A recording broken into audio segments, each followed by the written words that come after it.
I sat on my small folding stool, shouting at the top of my lungs. My throat was raw, but I didn't care. Socks, underwear, everything must go, I yelled. The factory boss ran off with his sister-in-law.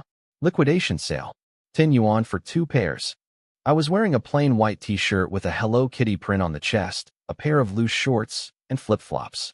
I looked like a typical street vendor, but my heart was on fire with desperation. A young girl walked by and hesitated, glancing at my stall.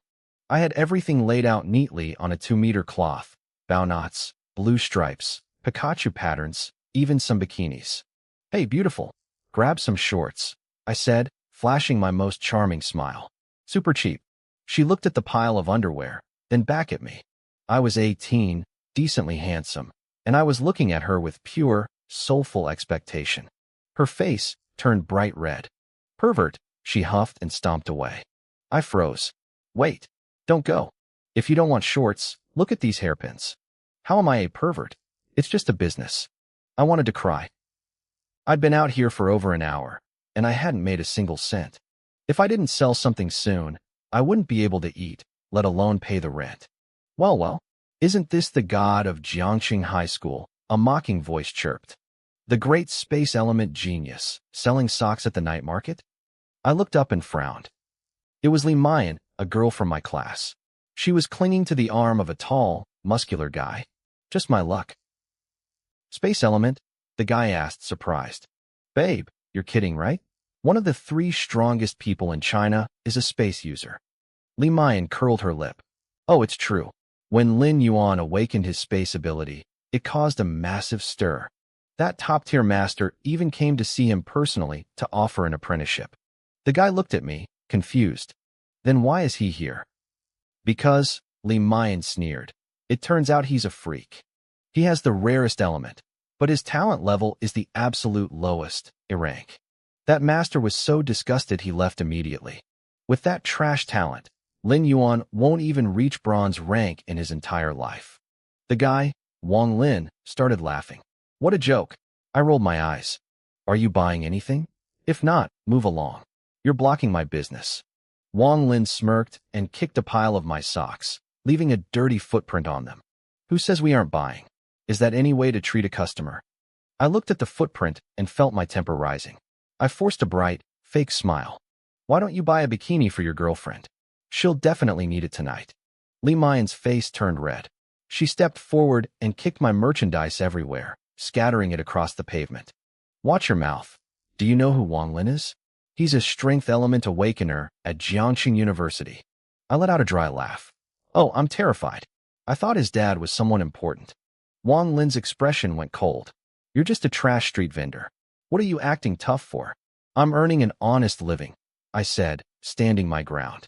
Today, I'm going to make sure you don't have a living left, Wang Lin snarled. He lunged forward, swinging a massive fist toward my head. The force of it actually created a gust of wind. In that split second, I felt the space around me ripple. I focused, and my body flickered, teleporting half a meter backward. I barely dodged the punch, but the effort left me completely drained. Sweat poured down my face. It felt like all my energy had been sucked out of me. Wang Lin blinked. Holy crap, you really are a space user. But so what? You think you can keep dodging? He swung again. This time, I was too weak to move. His fist slammed into my jaw, sending me crashing to the ground. My head spun. I spat a mouthful of blood onto my display cloth. Ding. Blood detected. Strongest street vendor system is merging. Merge successful. Gifted 1 vendor cloth, 1 folding stool, and a 10-draw starter pack. Would you like to draw now? I stared at the air, dazed. A system? Since when do street vendors get systems? A 10-draw? What was this, a gotcha game? Was I going to pull an SSR waifu? System, asking again. Would you like to draw? Yes. Just do it. I screamed internally. The virtual wheel spun. Thank you for playing. Consolation prize, Junior Strength Potion. Thank you for playing. Consolation prize, Junior Strength Potion. 9 times in a row, it gave me the same consolation prize. My face went dark. These drop rates were a scam. But then, on the 10th draw, a notification popped up. Congratulations. You have unlocked the system inventory. I checked the inventory. 9 potions, and 1 bottle of clear spirit water. I clicked on one of the strength potions. Suddenly, a massive 5-gallon water cooler jug appeared right on my stall. I stared at it. Wait, the system thinks this is a bottle. Humph, space element? Pathetic, Wang Lin mocked, standing over me. You can't even take 1 punch. Some god you are. He was enjoying himself, looking down at me while I lay there. Stop barking for a second, I muttered. I unscrewed the cap of the massive jug, lifted the whole thing with both hands, and started chugging like my life depended on it. Wang Lin stopped. What the? Are you so thirsty from getting beaten up that you need 5 gallons of water? As the liquid hit my stomach, I felt a strange chill on the top of my head. Then, a violent, surging power erupted from deep within my body. My physical stats didn't just grow, they multiplied by 10. I slammed the jug down and stood up. Before Wang Lin could react, I threw a punch straight into his gut. The speed was so intense it created a small sonic boom. Thud! Wang Lin's face contorted. His eyes nearly popped out of his head. He looked like he'd been hit by a freight train. He doubled over like a shrimp, coughing up bile. What kind of freakish strength is this? Li Mayan gasped. She wasn't even looking at her boyfriend anymore. She was staring at me with a look of pure horror. Lin Yuan, your hair. I froze. I reached up and felt my head. It was smooth. Perfectly smooth. My hair. I screamed. Where's my hair? There's not a single strand left. I yelled at the system in my head. System, what happened to my hair? System, please do not worry about minor details, host. Minor details? You call my majestic hair a minor detail? I was fuming. This strength potion was insane, but the side effect was brutal. I really had become bald, and I had definitely become stronger. You're dead, Wang Lin wheezed, his face twisted in rage. He couldn't lose face in front of his girlfriend. He was a bronze rank strength awakener. There was no way he'd lose to a black iron rank loser like me. He forced himself upright and swung another heavy punch. I didn't even flinch. I reached out and caught his fist in my palm. I squeezed. Ow! Ow! Stop! It hurts! Wang Lin shrieked, his face turning pale. He looked like he was questioning his entire existence. I was the one holding him in place, and I was the one with the real power now. Wang Lin looked at me like he'd seen a ghost. I could see the gears turning in his head. How could he be getting crushed in a contest of pure strength? He was a strength awakener, and I was just a space type. Or at least, that's what everyone thought. System, distress points from Wang Lin plus 888. The notification chimed in my head, and my eyes lit up. After merging with this system, I finally understood the basics. The lucky spinner required 10,000 points for a single draw, or 100,000 for a 10 pull. I hadn't known how to get those points, but now it was obvious. I just had to make people miserable. I looked at Wang Lin again, but I didn't see a bully anymore. I saw a golden goose. I twisted his arm, spun him around, and pinned him face down on the pavement. I hopped on his back like he was a rented pony. Thud! Ow! System, distress points from Wang Lin plus 666. I landed a punch with my left hand, then followed up with my right. Thud! Stop it! System, distress points from Wang Lin plus 666. My fists fell like rain. The sound of his pathetic wailing was music to my ears. I was addicted to the notifications. It felt like a rush I couldn't stop. After a minute, my knuckles started to get sore, so I grabbed a small wooden stool from my stall and started wailing on his face with that instead. System, distress points from Wang Lin plus 999. I chuckled. The stool was way more efficient. A crowd started to gather, and I saw people pulling out their phones to record. Holy crap, that bald guy is a beast, someone whispered. He looks young. Is he going to kill him? Isn't this a bit much? Another guy said. Look at the poor kid's face. It's swollen like a balloon. A bit much? An older vendor snapped back. I saw the whole thing. That girl and her boyfriend trashed this kid's stall first. They called us stinking street vendors. He's getting exactly what he deserves. We're out here working hard, following the national call to boost the economy. Li Mayan stood there, frozen. She looked lost. Wang Lin was a bronze 3-star strength awakener. He was supposed to be an elite fighter. How was he getting dismantled by a black iron loser like me? It was like I'd taken a hit of adrenaline. "Stop it," she screamed. "Stop, or I'm calling the police." System, distress points from Li Mayan plus 888. I paused the stool midair. Wang Lin was a mess. His face was purple, and tears were streaming down his cheeks. He was actually crying. "Fine, I'll stop," I said, breathing hard. "But look at my inventory. You ruined my socks. They're all dirty now. I can't sell these. You're buying the whole lot." Wang Lin's spirit was completely broken. He looked up at me, his eyes puffy. How much?" 10 yuan a pair," I said. "What?" he wheezed. "They were 4 pairs for 10 yuan earlier. You're robbing me." I smirked. "What do you think I'm doing right now?" System, distress points from Wang Lin plus 666. He didn't have a choice. He paid up. There were over 200 pairs, and just like that, I had 2,000 yuan in my pocket. He didn't want the socks, but he knew if he didn't pay, he wasn't leaving that sidewalk in one piece. Li Mayan helped him up, glaring at me with pure hatred. "The monthly exam for the Awakener class is tomorrow, Lin Yuan. Enjoy your last day. You're going to be kicked out of the program. You're finished." I didn't even listen. I just waved at them as they limped away. Customer is king. Come back soon. System, distress points from Wang Lin plus 999.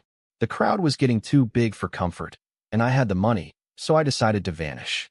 I wrapped up my display cloth, tossed it on the back of my old Phoenix bicycle, and tucked my stool under my arm. I pedaled away, humming a little tune to the rhythmic clicking of my rusty bike chain. Tomorrow was the big day. At Jiangqing High, the Awakener class was everything. I'd awakened the rare space-type ability in my first year, but my talent was garbage. It was now senior year, and I was still stuck at Black Iron 3-star. Most of my classmates were at the peak of Black Iron, and the geniuses were already bronze. If I didn't hit Black Iron 5-star by tomorrow's test, I'd be kicked back to the regular classes. 20 years ago, spiritual rifts opened all over the world. Monsters poured out, and humanity nearly went extinct before we learned to harness the new energy and awaken powers. Now, society was stable, but everything revolved around your rank. If I got kicked out, I'd lose the free spirit pearls provided by the school. My growth would stop forever. I used to think being a regular person was fine. I'm an orphan. I can take care of myself. But this strongest street vendor system changed things. I thought about the spirit cleansing fruit I'd won. I hoped it actually worked. Suddenly, a cold breeze hit my scalp. I winced. I'd almost forgotten I was completely bald. That strength potion was a scam. System, I grumbled. Why did the description only mention the benefits and not the side effects? You're playing me. System, please do not worry about minor details. Minor details? I'm a cue ball. I snapped. Is the fruit going to have some crazy side effect too? I decided not to overthink it. I just needed to get home. After 30 minutes of pedaling, I reached the outskirts of the city and pulled into a narrow alley. There was a barbecue stall at the entrance, and the smell of grilled meat made my stomach growl. "Xiao Yuan, just getting back?" the lady running the grill called out. "You look hungry. Let me whip you up some fried noodles." "No thanks, Auntie Zhou," I said with a smile. "I already ate. Here's the rent for this month, 2,500. Sorry it's a few days late." She took the money and sighed. "You work too hard, kid. Studying and running a stall all by yourself. But why did you shave your head?" "Oh, you know." I rubbed my shiny scalp. "It's summer. Wanted to keep it cool." "Well, it looks sharp," she laughed. I hurried to my tiny apartment and locked my bike to the old locust tree outside. The place was only 25 square meters, but it was clean, with my extra inventory tucked neatly under the bed. Ignoring my hungry stomach, I pulled the curtains shut and sat down. It was time to see if this fruit was the real deal. With a single thought, the marrow-cleansing fruit appeared in my hand. It was bright red and looked exactly like a plum. I swallowed hard. What was there to be afraid of? I had nothing left to lose anyway. I popped it into my mouth and bit down. It melted instantly, sliding down my throat before I could even taste it. That was it. No sweetness. No dramatic transformation. I waited 5 minutes, feeling like a fool, until a sudden jolt hit my nervous system. My perception of spiritual energy sharpened instantly. It felt like a floodgate had opened. Energy surged into my body, forcing its way through my veins until my cultivation level slammed into Black Iron rank 7. My talent had actually improved. I didn't know exactly what grade I was now, but I was definitely no longer a level 1 loser. My hands shook with pure excitement. Then, reality hit me. I frantically checked my body to see if I'd lost anything else. The strength potion had turned me into a cue ball. Who knew what this fruit would do? I was looking down, double-checking every inch of my skin, when my door creaked open. Brother Yuan? You're back so late, you must be hungry. I made you some noodles. It was Zhou Yuqing, the landlord's daughter. She stood there in her floral dress, ponytail swaying, holding a steaming bowl. She froze.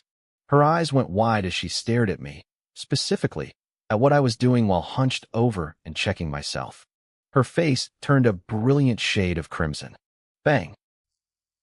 The noodles are at the door, she stammered from the hallway. Eat them when you're finished. Wait. Finished with what? I yelled, scrambling toward the door. You've got it all wrong. It's not what you think. I heard her footsteps racing away. My reputation was in the gutter. I picked up the bowl and started eating. The noodles were good, but they tasted a bit salty.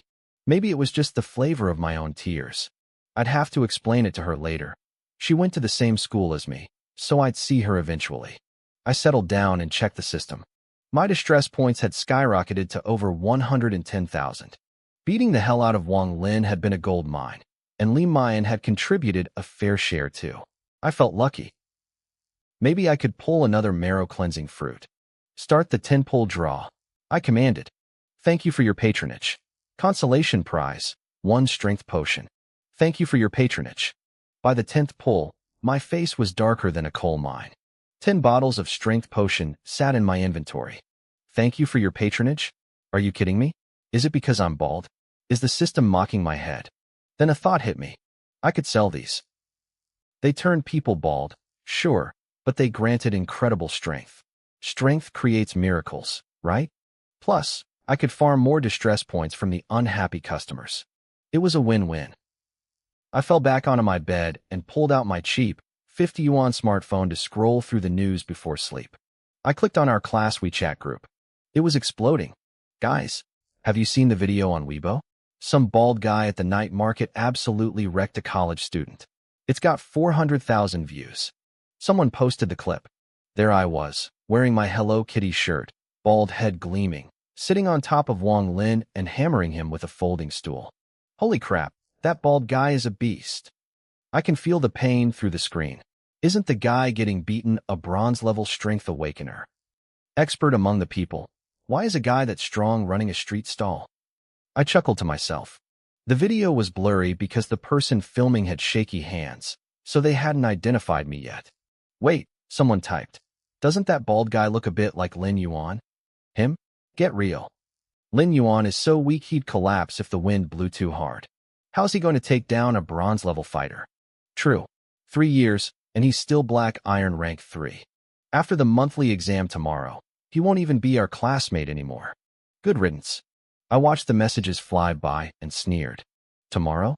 Tomorrow, I was going to make their eyes pop out of their heads. Hold on. Another classmate chimed in. Isn't that Li Mayan in the background helping the guy who got beaten? I heard her boyfriend goes to the martial arts university. Hey, at Li Mayan, what happened? Is your man okay? Distress points from Li Mayan plus 555. Distress points from Li Mayan plus 555. The notifications started rolling in like crazy. She was definitely reading the chat. I couldn't resist. I typed out a message. I'm so jealous. At Li Mayan, is the hospital Wi-Fi fast?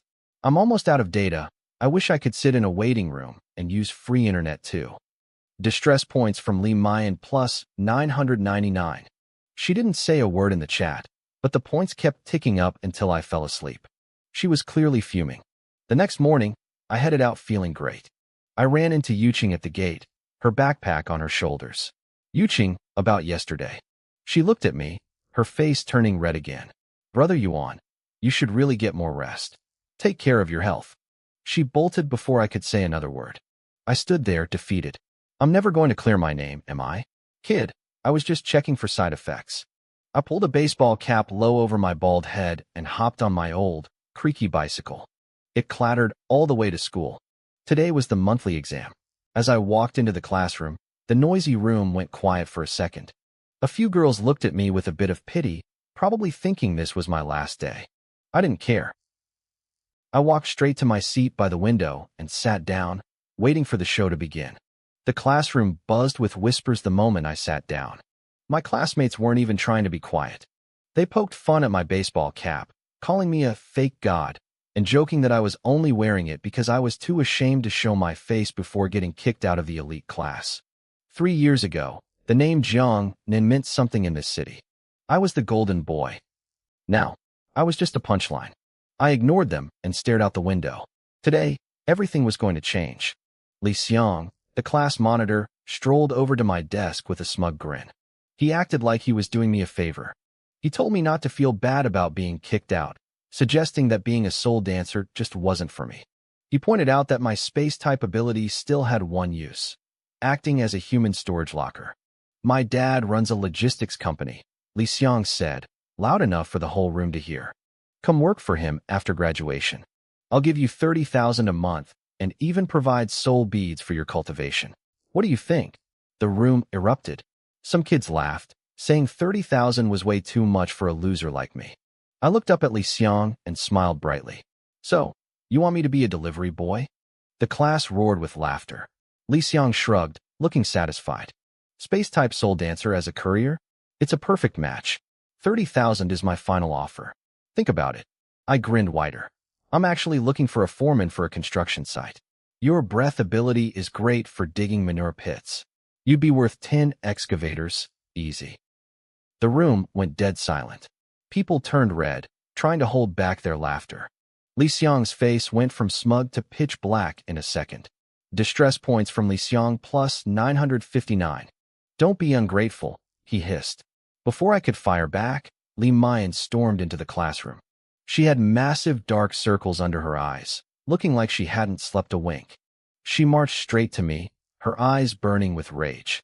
You're going to take responsibility for what you did to me last night, she yelled. The room went silent again. I paused for 2 seconds, then looked her dead in the eye. What? Does it still hurt? The entire class gasped. The looks they gave us changed instantly. I could practically hear their thoughts. Did they get physical last night? Is the god actually that much of a beast? Li Mayan realized how bad her words sounded. Her face flushed a deep crimson. You're shameless. Distress points from Li Mayan plus 789. The teacher walked in then, tapping the blackboard with a pointer to settle everyone down. Li Xiang leaned in close to my ear, hissing, You just wait. You're dead meat. I just smiled. The distress points were rolling in so easily. The teacher announced the monthly exam was starting. We were headed to the gym to test our soul dancer levels and attack power. Class 1 was the elite class, and the teacher warned us not to embarrass her. Her gaze lingered on me for a moment. My classmates snickered, but I didn't react. The high school gym was a massive glass-walled building. Nearly 500 students from the 10 soul dancer classes gathered on the 3rd floor. After a boring speech from the principal, the testing began. A massive testing machine stood by the floor-to-ceiling windows. It had a titanium alloy target and a digital screen to measure impact. A student from Class 10 went first. His hands erupted in flames, and he hurled a basin-sized fireball at the target. Boom. The target charred black. The screen flashed, Black Iron 9-star. Attack power, A. He walked back to his line, chest puffed out. For 2 hours, I watched students show off. Fire, water, beast transformations, telekinesis. The rankings on the big screen shifted constantly. Finally, it was Class 1's turn. Li Xiang stepped out first. He took a deep breath and stomped his foot. The concrete floor groaned and twisted, forming a massive stone fist that slammed into the machine. Blue Bronze 3-star. Attack power, S. He shot up to the #1 spot on the leaderboard. The crowd went wild. A blue bronze rank in high school was monstrous. He walked back, throwing me a look of pure contempt. Li Mayan was next. As a metal type, she launched high-speed steel bearings that hit the target like bullets, sparking against the alloy. Black Iron 10-star. Attack power, A. She broke into the top 10. She walked past me, cold and arrogant. Just wait to be kicked out, she whispered. Class 1, Jiang Nan. You're up. I adjusted my cap and walked toward the machine. The insults followed me. Look, it's the god again. Think he can teleport half a meter today?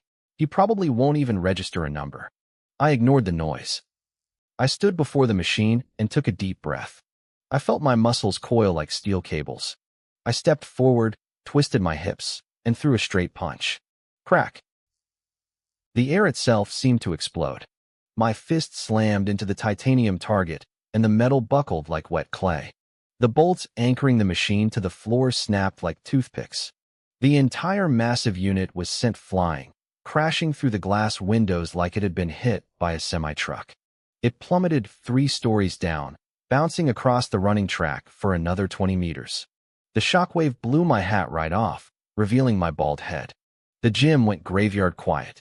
Li Xiang froze. Li Maiyan's jaw dropped. The teachers and the principal stood there like statues. One punch. The machine was gone. Everyone had the same thought as they looked at my shining bald head. Is that you, Saitama? All I was missing was the cape. I was a living, breathing one-punch man. Our school's testing machine was a base model, but it was built to withstand attacks from anyone below a bronze 5-star level. Even a pure strength-type awakener shouldn't have been able to send the whole unit flying. The gym was filled with the sound of collective gasps. My classmates were losing their minds. I scratched my head, feeling a bit awkward. Honestly, I hadn't expected my full strength to be that explosive. Was the great strength potion really that terrifying? I looked at the teachers with the most innocent expression I could muster. Teacher, I said softly, I don't have to pay for that, do I? A series of notifications flashed in my mind. Grievance points from Li Xiang, plus 999. Grievance points from Li Maiyan, plus 999. Even the principal, Wang Tianyi, pitched in another 999. I could practically feel their blood pressure rising. They weren't worried about the money. They were reeling from the sheer absurdity of the situation. Principal Wang's face was completely dark. I secretly loved it. The proctor's eyes were twitching. He had been standing right next to me. He looked at the hole in the wall, then back at me, clearing his throat to hide his shock. He ordered a few students to go down to the track and lug the machine back up. He told me not to worry about the cost, claiming the school was already planning to buy a new one anyway. When the students finally hauled the machine back into the gym, they looked like they had seen a ghost. The thing weighed at least 800 pounds, and I had punched it 20 meters through the air. The basketball players outside were still staring up at the third-floor window in total disbelief. The machine was a wreck. It looked like it had been hit by an armor-piercing shell. The screen flickered weakly, struggling to stay alive for one last moment. Black Iron 7-star. Attack power, max. My name shot straight to the top of the leaderboard. The crowd erupted. They couldn't believe a 7-star could produce a max power rating. Principal Wang stepped forward, trying to act calm. He poked at the mangled metal, muttering that it didn't look too bad and could probably be repaired. Right as the words left his mouth, the machine sparked. A plume of black smoke rose from the circuits, and the screen went dark forever. It was total scrap metal. More grievance points from the principal flooded my system. Jiang Nan, the proctor said, his voice trembling slightly. I remember your file saying you were a space type. How is your physical strength this high? I had a lie ready for this. Oh, that? I was working my stall at the night market yesterday and got into a fight. Someone punched me pretty hard, and I guess the trauma just awakened my strength-type abilities. I'm a dual awakener now. The proctor and the principal exchanged looks of pure confusion. Li Maiyan looked like she had swallowed a fly. Then, someone in the crowd shouted. They had found a viral video from the night before showing me beating a college student with a folding stool. The pieces clicked for everyone. They actually believed me. They thought I got beaten into a second awakening. The proctor smiled. Dual awakeners were 1 in 10,000. He promised to report this to the school board so I could receive an extra spirit bead every month as a reward. My eyes lit up. That was a huge win. As I walked off the stage, I stopped in front of Li Maiyan. I gave her a shy, polite smile. Hey, when you go to the hospital later, tell your boyfriend thanks for me. If he hadn't tried to crack my head open, I might never have awakened my strength. Li Maiyan's teeth grinded so loud I thought they might snap. Another 999 grievance points. The rest of the class was looking at me with pure jealousy. Some of them were even whispering about calling Li Maiyan's boyfriend to see if he could punch them into an awakening too. All right, Next student. Lu Wuchuan, the proctor called out. Then he paused, looking at the smoking pile of junk on the floor. There was no machine left to test on. He sighed and announced that the monthly exam was postponed until a replacement arrived. The students who hadn't gone yet groaned in frustration, and a wave of grievance points washed over me. I felt like the luckiest guy in the world. As I headed for the exit, Li Xiang blocked my path. His face was twisted with spite. Don't get cocky, Jiangnan. Your talent is still trash. Being a dual awakener won't save you once we're in the real world. We'll leave you in the dust soon enough. I didn't argue. I just raised my fist and looked him in the eye. Is your skull harder than that titanium alloy machine? Li Xiang flinched. He backed away, muttering threats under his breath as he retreated. I watched him go, feeling satisfied. To me, he wasn't a rival. He was a walking ATM for grievance points. When school let out, I hopped on my old bicycle and pedaled straight to the night market. I found my usual spot and checked my surroundings. With a flick of my wrist, I activated my space ability. A shimmering rift opened in the air beside me, a gateway to my personal storage. It was time to get to work. My space ability was a lifesaver. Right now, I could only open a 3 cubic meter pocket dimension, but it was enough to hold all my inventory without me breaking a sweat. I didn't have to lug heavy boxes around anymore. I just stepped into my spot at the night market, flicked my wrist, and let everything slide out of the void. I spread a square cloth on the ground and neatly arranged rows of socks, underwear, and hair accessories. But tonight, there was something new. 10 plastic water bottles sat at the front of the stall. I'd torn off the labels and used a marker to scrawl 4 messy characters on the side. Farmer's 3 Springs. This was my great strength potion, pre-bottled and ready for sale. Come on over. Take a look. I shouted, my voice echoing through the market. Socks, underwear, hair ties. Cheap prices. And don't miss our ancestral Farmer's 3 Springs. It's actually a little bit sweet. As the sun dipped below the horizon, the market started buzzing. My shouting actually worked. A crowd began to gather, including 2 girls who were whispering to each other as they approached. Hey, isn't that the bald guy from yesterday? The one who used a stool to cover his face? One of them giggled. It is him. He's actually kind of cute, the other replied. Oh, you interested? I thought you didn't like bald guys. I don't, but if he had hair, I'd definitely ask for his WeChat. He's got that clean, handsome vibe. I felt a pang in my chest. System, give me back my hair. I wanted to yell at them that I didn't choose to be bald, but I kept my professional smile on. Behind the girls walked a tall, handsome guy. He rolled his eyes, looking bored. Let's just look around. Our team is heading into the spirit void tomorrow. The girls pouted, complaining that he was being a buzzkill, and dragged him over to my stall. The guy, whose name tag read Zhengwei, looked at me with pure disdain. He clearly thought he was the better-looking one here. As he leaned over to look at the goods, I noticed a flash of red peeking out from the waistband of his jeans. I grinned. Hey brother, is this your zodiac year? Wearing red underwear for luck? Don't worry, mine won't fade in the wash. $10 for 2 pairs. Buy some and keep that luck going. Zheng Wei's face went instantly dark. Where the hell are you looking? Grievance points from Zheng Wei plus 666. The 2 girls looked down, saw the red fabric, and lost it. They were howling with laughter. Zheng Wei, is it really your zodiac year? That's so bright. You should listen to the boss and buy 2 more. The ladies are right. I chimed in, enjoying his misery. Red brings good fortune. Grievance points from Zheng Wei plus 666. He was fuming, looking for a way to vent his frustration. His eyes landed on my water bottles. Farmer's 3 Springs? What is this junk? Brother, you've got no idea, I said, leaning in. This is an ancestral recipe. 1 bottle gives you a 10-fold strength boost. You'll be knocking out enemies left and right. Just 3 sips and you're a god. Zheng Wei twitched. Ancestral water? The cap is clearly already open. You're just selling tap water, aren't you? I didn't argue. Instead, I grabbed a solid red brick from the side of the road. Before anyone could react, I slammed it directly against my forehead. Thwack!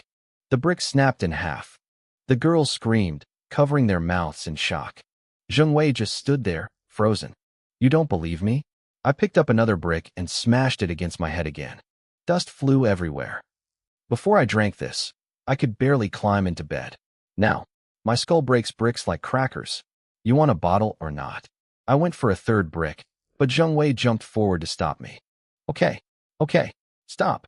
I'll buy it. How much? I wiped the brick dust off my forehead and smiled. Not expensive. 10,000 yuan a bottle. Zheng Wei nearly choked on his own spit. 10,000? For a bottle of water? I shrugged. The results speak for themselves. The girls were curious now. Zheng Wei, just try it. You've got the money. Look how hard he's working for the sale. He's literally breaking his head for you. Trapped by the girls' expectations, Zheng Wei sighed and pulled out his phone. He sent the transfer. Ding! 10,000 yuan in the bank. Wait, I said as he reached for the bottle. You're still short by 1 yuan. Zheng Wei stared at me, bewildered. I just gave you 10,000. The brick cost money, man, I said matter-of-factly. At least 50 cents apiece. Grievance points from Zheng Wei plus 666. He muttered a curse, tossed me a coin, and unscrewed the cap. He downed the whole thing in one go. Suddenly, his face turned bright red. His veins surged. He was a bronze 2-star strength-type awakener, and with the potion, his power skyrocketed. He balled his fist, and the air seemed to crackle around his knuckles. Whoa, it actually works, he shouted, his eyes wide with excitement. This is incredible. My mission tomorrow is going to be a breeze. I coughed into my hand. Told you I wouldn't scam you. But the girls weren't looking at his muscles. They were staring at the top of his head. Their eyes went wide. Then they collapsed into fits of laughter. Zheng Wei, you're bald. You're completely bald. Oh my God, it's so shiny. It's brighter than the streetlights. Zheng Wei reached up and felt his head. The night breeze felt cold against his skin. His hair was gone. Completely gone. Grievance points from Zheng Wei plus 999. Grievance points from Zheng Wei plus 999. Grievance points from Zheng Wei plus 999. The system notifications were exploding. Within seconds, I'd banked over 10,000 points. You did this. Zheng Wei roared, looking like he wanted to murder me. Where's my hair? I patted his shoulder. Hey, don't sweat the details, brother. Look at the bright side. You're strong now. He tried to lung at me, but the girls held him back, still wheezing from laughter. Come on, Zheng Wei, the bald look isn't that bad. Besides, the water really worked, right? As they dragged the fuming, shiny-headed guy away, I caught the girl's eyes and winked. So who's the handsome one now? You? Definitely you, they laughed. We swapped WeChat info, and I watched them disappear into the crowd. Zheng Wei's glowing bald head was like a lighthouse in the dark. Just as I was about to count my earnings, a high-end Mercedes G-Wagon screeched to a halt at the entrance of the market. A stunning woman stepped out. She had short silver hair, deep blue eyes, and wore a leather jacket with tiny shorts. She looked like a snow lotus blooming in the night, beautiful but fierce. She checked her phone, her expression determined. It has to be here, this time for sure. Another girl stepped out from the passenger side, laughing softly. Xiao Yao, you've been searching for 6 months. You say that every time. Shut up. The silver-haired girl snapped, looking around the market with an intensity that made me realize my quiet night was about to get a lot more complicated. I didn't care if she thought I was handsome or not. To her, I was just a black-hearted profiteer. I get mad just thinking about it. Xiao Yao growled. She grabbed Zhong Yingshua's arm and dragged her deep into the Jiangqing night market. I could practically hear her grinding her teeth from across the street. Zhong Yingxua covered her mouth, trying to stifle her laughter. That pair of shorts, the color bleeding was really serious, wasn't it? Xiao Yao's eyes widened. Chill, don't say it. It was humiliating. Meanwhile, I was riding high. Selling that bottle of water had given me a taste of success. Not only did I make money, but the wave of grievance points was massive. This was the path to riches. I reached into my spatial storage and pulled out a stack of solid red bricks. Come one, come all. Ancestral farmers, spring water. 1 sip and you can break bricks with your head. 2 sips and you can kick a durian. 3 sips and you'll ascend to heaven. I wasn't just talking. I picked up a red brick and slammed it against my forehead. Crack! The brick shattered into pieces. The crowd froze. They stared at my bald head, then at the broken shards on the ground. People started gathering quickly. Damn! He actually did it, someone shouted. Is the street stall business this competitive now? You need a deadly stunt just to sell water. Boss, those bricks are fake, right? A guy named Song Xing asked, squinting at me.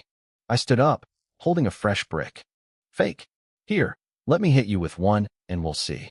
Grievance from Song Xing plus 660. No. Even if it's fake, I'm not taking that chance, he yelled, backing away. The crowd erupted in laughter. I broke over 20 bricks until my throat was hoarse. A huge crowd had gathered, but nobody was buying. They were all just watching the free show. It stung. Bricks cost money too. If they weren't going to buy the water, they could at least buy a pair of shorts. Were they all just here to freeload? Suddenly, a commotion broke out. Half the crowd drifted away toward the entrance. Look at those girls. I've never seen anyone that beautiful in my life. They look like celebrities. Is this what love feels like? I looked up and my blood ran cold. Xiao Yao was scanning the crowd like a white wolf hunting in the snow. Her silver hair caught the light, and her blue eyes were sharp. Beside her, Zhong Yingxue looked like a painting, black hair, white shirt, and a stunning face that felt hauntingly familiar. They spotted the crowd around my stall. Xiao Yao's eyes lit up. She shoved through the onlookers and saw me, a bald guy surrounded by broken bricks. I prepared to teleport instantly, but I wasn't fast enough. I finally caught you. Where do you think you're going? Xiao Yao lunged. Before I could blink, she had me in a brutal headlock. I started seeing stars as she squeezed. Grievance from Xiao Yao plus 1,000. You goddamn scammer. I've been looking for you for 6 months. Those 2 pairs of shorts you sold me, the dye bled everywhere. Cold sweat poured down my face. I tried to play it cool. Nonsense. How would you even know they bled? Xiao Yao's grip tightened. She remembered going home that night, ready for a nice bath, only to find her skin stained completely black from the cheap dye. It had taken her a week of scrubbing to get it off. It was a nightmare she could never tell anyone. Shut up. Just pay me back, she barked, her face flushed with rage. The crowd went wild. What's the situation? This bald boss is a legend. 2 beauties came looking for him. I want to be put in a headlock by a girl like that. I should become a scammer too. I wanted to teleport, but we were pressed so tightly together I could barely breathe. Then I noticed Zhong Yingxue. She wasn't angry. She was standing there, frozen, her eyes shimmering with tears. Jiangnan, is that really you? I froze. I had been so focused on escaping Xiao Yao that I hadn't really looked at her friend. I looked up. Little Shui? Joy flooded Zhong Yingxue's face. She didn't care about the crowd or the scene. She rushed forward and threw her arms around me from the front. Suddenly, I was buried in her scent, caught in a warm, soft embrace. The crowd's collective heart broke. Are you kidding me? A pincer attack from 2 goddesses? Where's the justice? I was struggling. Little Shui, I can't breathe. I was suffocating, honestly, but it felt amazing. She realized what she was doing and pulled back, her face bright red. She gently wiped the brick dust off my bald head. Xiao Yao was stunned. Shui, why are you hugging him? I thought you were helping me get revenge. Xiao Yao, let him go. Please. No way. If I let go, he'll run. Zhong Yingxue gave a helpless smile. This is Jiangnan, the friend from the orphanage I told you about. Xiao Yao's jaw dropped. No way. That's him. The childhood sweetheart. She loosened her grip slightly. Fine, but don't you dare run. I stared at Zhong Yingxue. She looked so much like the girl I remembered, just grown up. She wiped a tear from her eye. Why did you shave your head? And why are you here breaking bricks? I rubbed my scalp and laughed. It's summer. Shaving it saves money on haircuts. As for the bricks, I thought it would help business. Her eyes turned red again. Life has been hard since we left the orphanage, hasn't it? It's nothing, I said, waving it off. We survived worse back then. I have hands and feet. I won't starve. We had grown up together in the Jiangxing orphanage, leaning on each other to survive. When we were kids, I'd save my allowance for months just to buy her a bag of white rabbit candies. When people bullied her, I was the one who stood in front. When I got sick, she never left my side. To her, I wasn't just a friend. I was the tree that shielded her from the wind and rain. We thought it would always be the 2 of us. But when she was 13, she awakened. It wasn't just any power, it was S-class fire element. The powerful Zhong family had swooped in and adopted her immediately, to groom her into a top-tier elite. That was the day our paths split. Zhong Yingxue had cried and pleaded back then, but we were still torn apart. I hadn't seen her since. At 16, I left the orphanage to fend for myself, struggling every day until now. I never expected to run into her like this. Xiao Yao pouted, her grip still firm. Hey, Baldy, don't think you're getting away that easily. You still owe me. I felt a pang of guilt and asked tentatively, how about this? I'll give you 2 more pairs of shorts. You can even pick the colors you like this time. Xiao Yao's eyes widened, and she tightened her hold on my neck. In your dreams. Why would I want those? So I can wear them and turn into a smurf when the die runs. I started seeing stars as she squeezed. This girl was deceptively strong. All right, stop it, Zhong Yingxue said, smiling softly. You've always been so mischievous. Let's go grab dinner and talk properly. Xiao Yao had no intention of letting go. She wanted me to suffer a bit more. Wait until he sells the rest of his stock, she declared. She forced me down onto my small plastic stool, keeping me locked in a chokehold from behind. Her entire weight pressed against my back. Don't even think about running. I'll help you sell. I rolled my eyes. Fine, sell them. Just stop strangling me. I can't breathe. The crowd gathered around, completely stunned. They saw Zhong Yingxue standing there like a goddess, while Xiao Yao was wrapped around my neck like a human backpack. Look at her eyes. They're all red, someone whispered. Maybe I should start a street stall tomorrow, too. I was actually happy for Yingxue. Only she knew how much I meant to her, even if the current situation looked ridiculous. Xiao Yao didn't care about the stares at all. She blinked her big eyes and put on a high-pitched, cutesy voice. Big brothers and sisters, come look at the goods. They're super cheap. I shivered. Hearing a wild, high-energy girl like her use a voice that sweet was terrifying. Even if I chanted sutras in my head, I couldn't handle that level of cutesy. What are you shaking for? Xiao Yao hissed in my ear. Nothing, it's just cold, I lied. Grievance points from Xiao Yao plus 333. It's the middle of summer. Are you kidding me? She muttered. Beside us, Zhong Yingxue looked a bit embarrassed, but she wanted to help me. She started calling out to customers too. It was a bizarre sight. 2 stunning beauties working a street stall while I sat there on a stool like a frozen Buddhist statue. The crowd went wild. People rushed forward, not for the clothes, but just to get a closer look at the girls. Move aside, a guy shouted, lunging forward. 10 yuan for 2 pairs, right? Give me 10 pounds of them. 10 pounds. I blurted out. Do you buy underwear by the pound? 10 pairs is enough to last you a lifetime. Leave some for the others. Don't stop him, I shouted to the crowd. 10 pounds of shorts coming right up. These are heirloom quality. My bottled water is an heirloom too. Grievance points from Wang Tai plus 285. Grievance points from Lu Quan plus 666. Grievance points from Zhong Yingxue plus 111. Xiao Yao giggled under her breath. They all leak dye anyway. Enjoy wearing them. She was clearly starting to enjoy the scam. In less than 10 minutes, everything was gone. Only 9 bottles of Farmer's 3 Springs water remained, which nobody touched. I was impressed. I had been shouting for hours with no luck, but these 2 sold out the place in minutes. I guess being beautiful really is a shortcut in life. Once the crowd cleared, I waved my hand. Everything, the leftover water, the stool, the sign, vanished into my dimensional storage. I even tossed my old bicycle in there. Let's go, I said, feeling great. Dinner's on me. Xiao Yao froze. Her jaw dropped. You have a space-type ability? Even Zhong Yingxue looked stunned. Space-type? There are less than 10 recorded space-type users in the whole world. I shrugged. Why else would I be out here? You have a space-type ability and you're using it to run a street stall? Xiao Yao's voice went up 3 octaves. The black-hearted vendor she had been chasing for months was actually a rare space-type awakener. What? You think I'd be better at delivering packages? Grievance points from Xiao Yao plus 666. I'm just joking, I said. My talent is the lowest grade. I progress slowly. Being space-type doesn't mean I can just rob banks. I still have to eat. Xiao Yao didn't seem to believe me. She started calculating something in her head. Meanwhile, Yingxue gently took my arm. It's okay. You protected me in the orphanage. Now I'll protect you. My heart practically melted. She was too kind. We walked to the edge of the night market, and I stopped dead. There was a massive Mercedes G-Wagon parked there.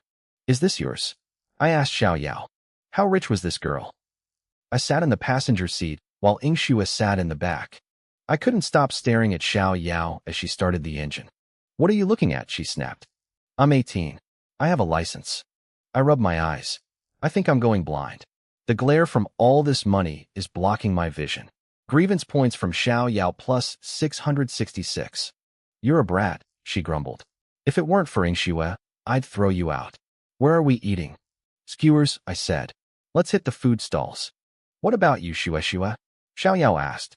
I'll eat whatever Jiangnan wants, Ingxue replied softly. The V8 engine roared to life, leaving a trail of envious stares behind. I didn't know it yet, but a video of me breaking bricks with my head was already blowing up on social media, trending even higher than my school exam video. We arrived at a street-side barbecue joint. Grilled kidneys, soy-seasoned tendons, and 3 cold juices, I ordered. No spice. Ingxue doesn't like spicy food.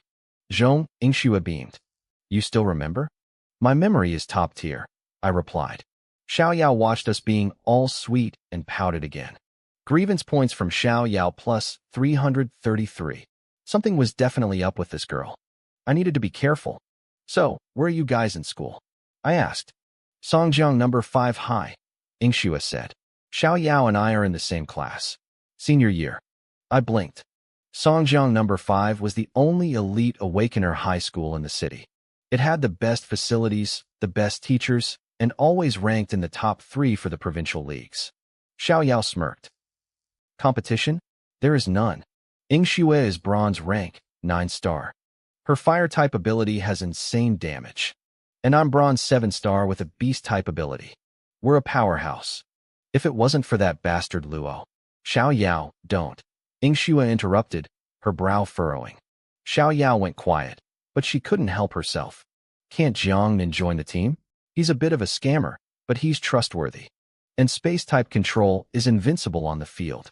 Ingxue shook her head. It's my problem. I'll solve it. How?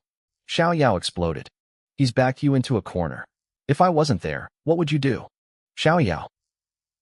Xiao Yao ground her teeth in frustration and went back to her skewers. I didn't push it. I knew Ingxue was stubborn. Come on, let's just eat, I said. By the way, Xiao Yao, let's exchange contacts. I pulled out my phone and gave her a meaningful look. She was confused for a second, but added me. I immediately sent her a private message. Tell me the details later when she's not around. Xiao Yao's anger vanished instantly. She nudged my knee under the table with her long leg, giving me a look that said, You're smarter than you look. Add me too, Jiangnan, Ingxue said. It'll be easier to stay in touch. Are the Zhongs treating you well? She smiled. My parents are good to me.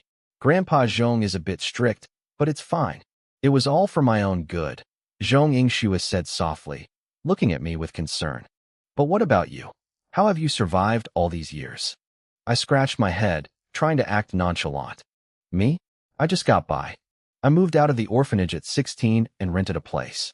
I've done it all, selling skewers at the university gate, making grilled cold noodles, working as a waiter. Eventually, I realized running a street stall made the most money. School at Jiangxing number 1 is going fine, too. The 2 girls stared at me, their eyes softening with pity. I was only 16 when I started all that. Balancing school and manual labor just to stay alive? To them, it sounded like a nightmare. But I brushed it off with a smile. I didn't want their sympathy. Xiao Yao bit her lip. She suddenly felt bad for being so hard on me. She looked at my cheap, worn-out shorts and wondered if I only sold those special pairs because I was desperate. Poor guy, she probably thought. I guess I can forgive him just this once. I didn't actually feel miserable. I had my health and my limbs. I could provide for myself. There were people in this world much worse off than me. Why spend every day complaining? That's just making life harder for yourself. But these 2 girls were already building a tragic movie in their heads. They probably imagined a younger, scrawnier version of me, drenched in sweat, carrying heavy trays of skewers to support a household of 1. They'd just seen me smashing bricks with my head for a few bucks at the night market. To them, my struggle was beautifully tragic. Eat more, Xiao Yao said, her voice dripping with pity. Look how thin you are. Zhong Yingshue's eyes were red. I should have found you sooner. If it wasn't for those shorts you sold, Xiao Yao, we might never have met. Hey, Xue, Xiao Yao protested. Don't get it twisted. I'm the victim here. My heart still hurts. I looked at them, bewildered. What kind of drama were they directing in their minds? It wasn't that bad. Selling cold noodles at the university gate was a goldmine. I used to sell hundreds of bowls a night. If the city hadn't cracked down on street vendors, I'd probably still be doing it. Xiao Yao saw Yingshue's teary eyes and couldn't take it anymore. She pulled a bank card from her bag and slid it across the table. Here, there's 100,000 yuan on this. Yingxue started rummaging through her purse too. I have 50,000 here. I stared at the cards, then looked them dead in the eye. Look, I know I'm handsome, sunny, and charming, but I'm not that kind of guy. Are you two trying to keep me as a pet or something? Grievance points from Xiao Yao plus 999. Grievance points from Zhong Yingxue plus 666. In your dreams. Xiao Yao snapped, her teeth grinding. Who'd want to keep a bald, black-hearted scammer like you? Yingxue giggled, wiping her eyes. Xiaonan, stop teasing us.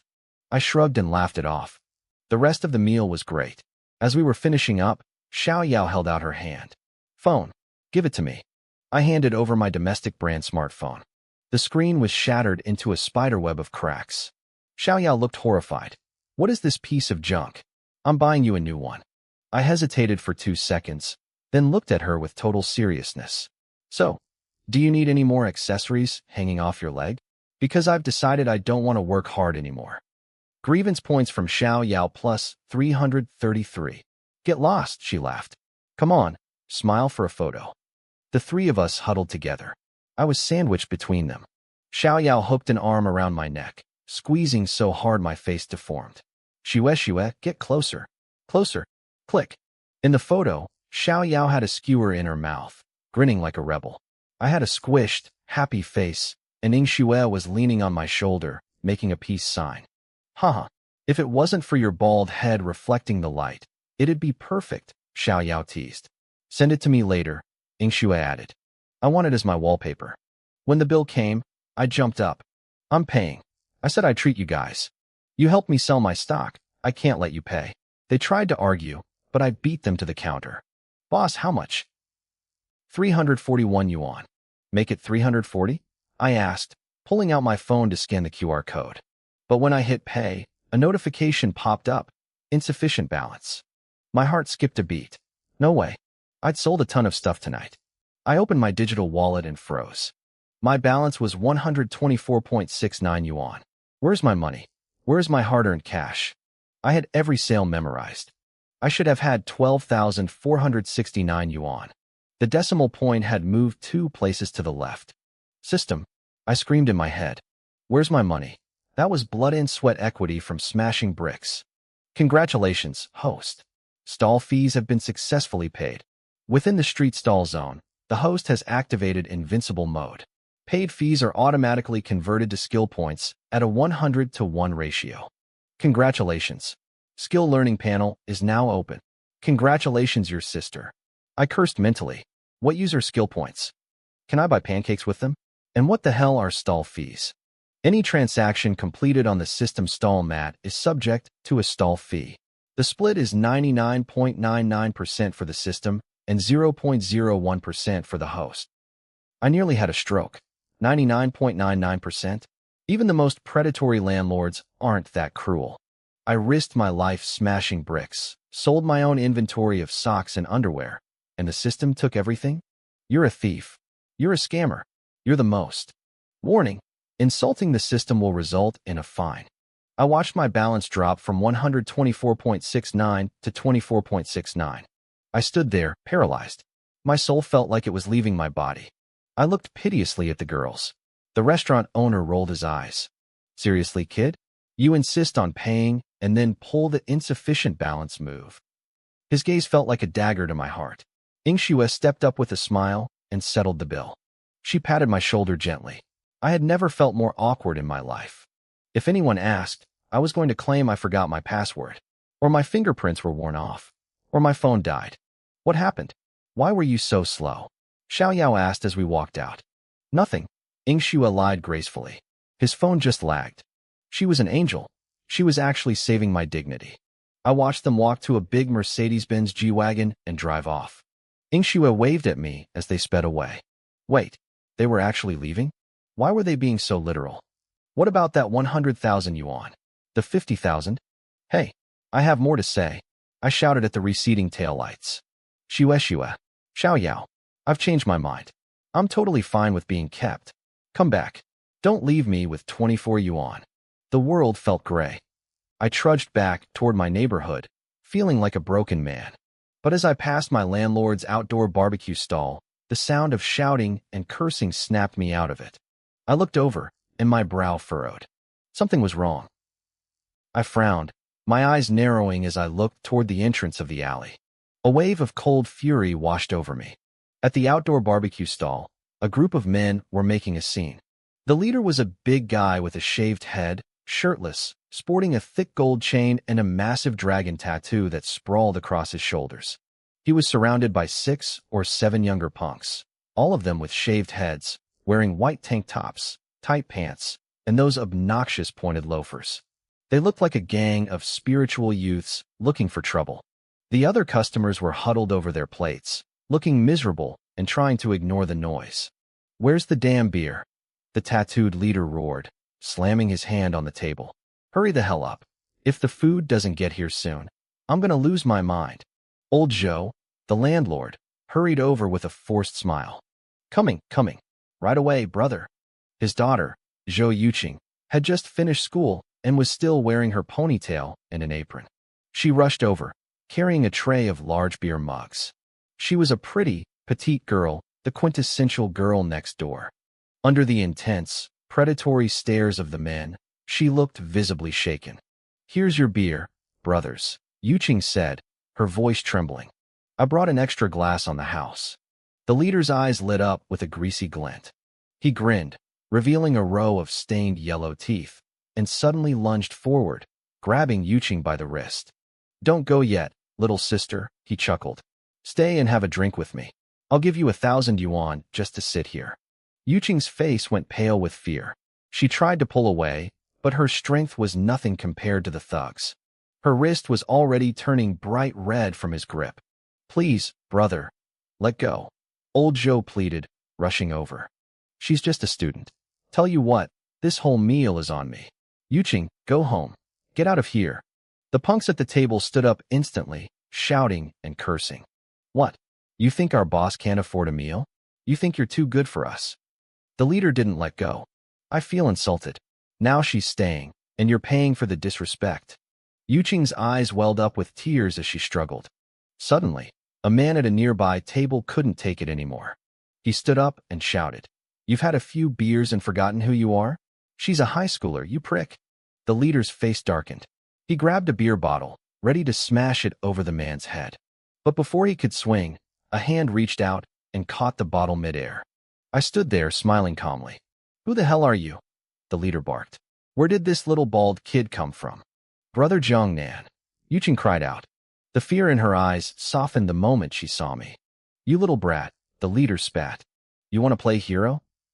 I chuckled, rubbing my own shaved head. "Brother, don't misunderstand. I just saw the look." I pointed to my head. "We're both bald. I've heard of your legendary reputation for a long time. I wanted to join your crew." The leader, Wang Chong, blinked in confusion. "You want to join us? Then why don't you even know my name?"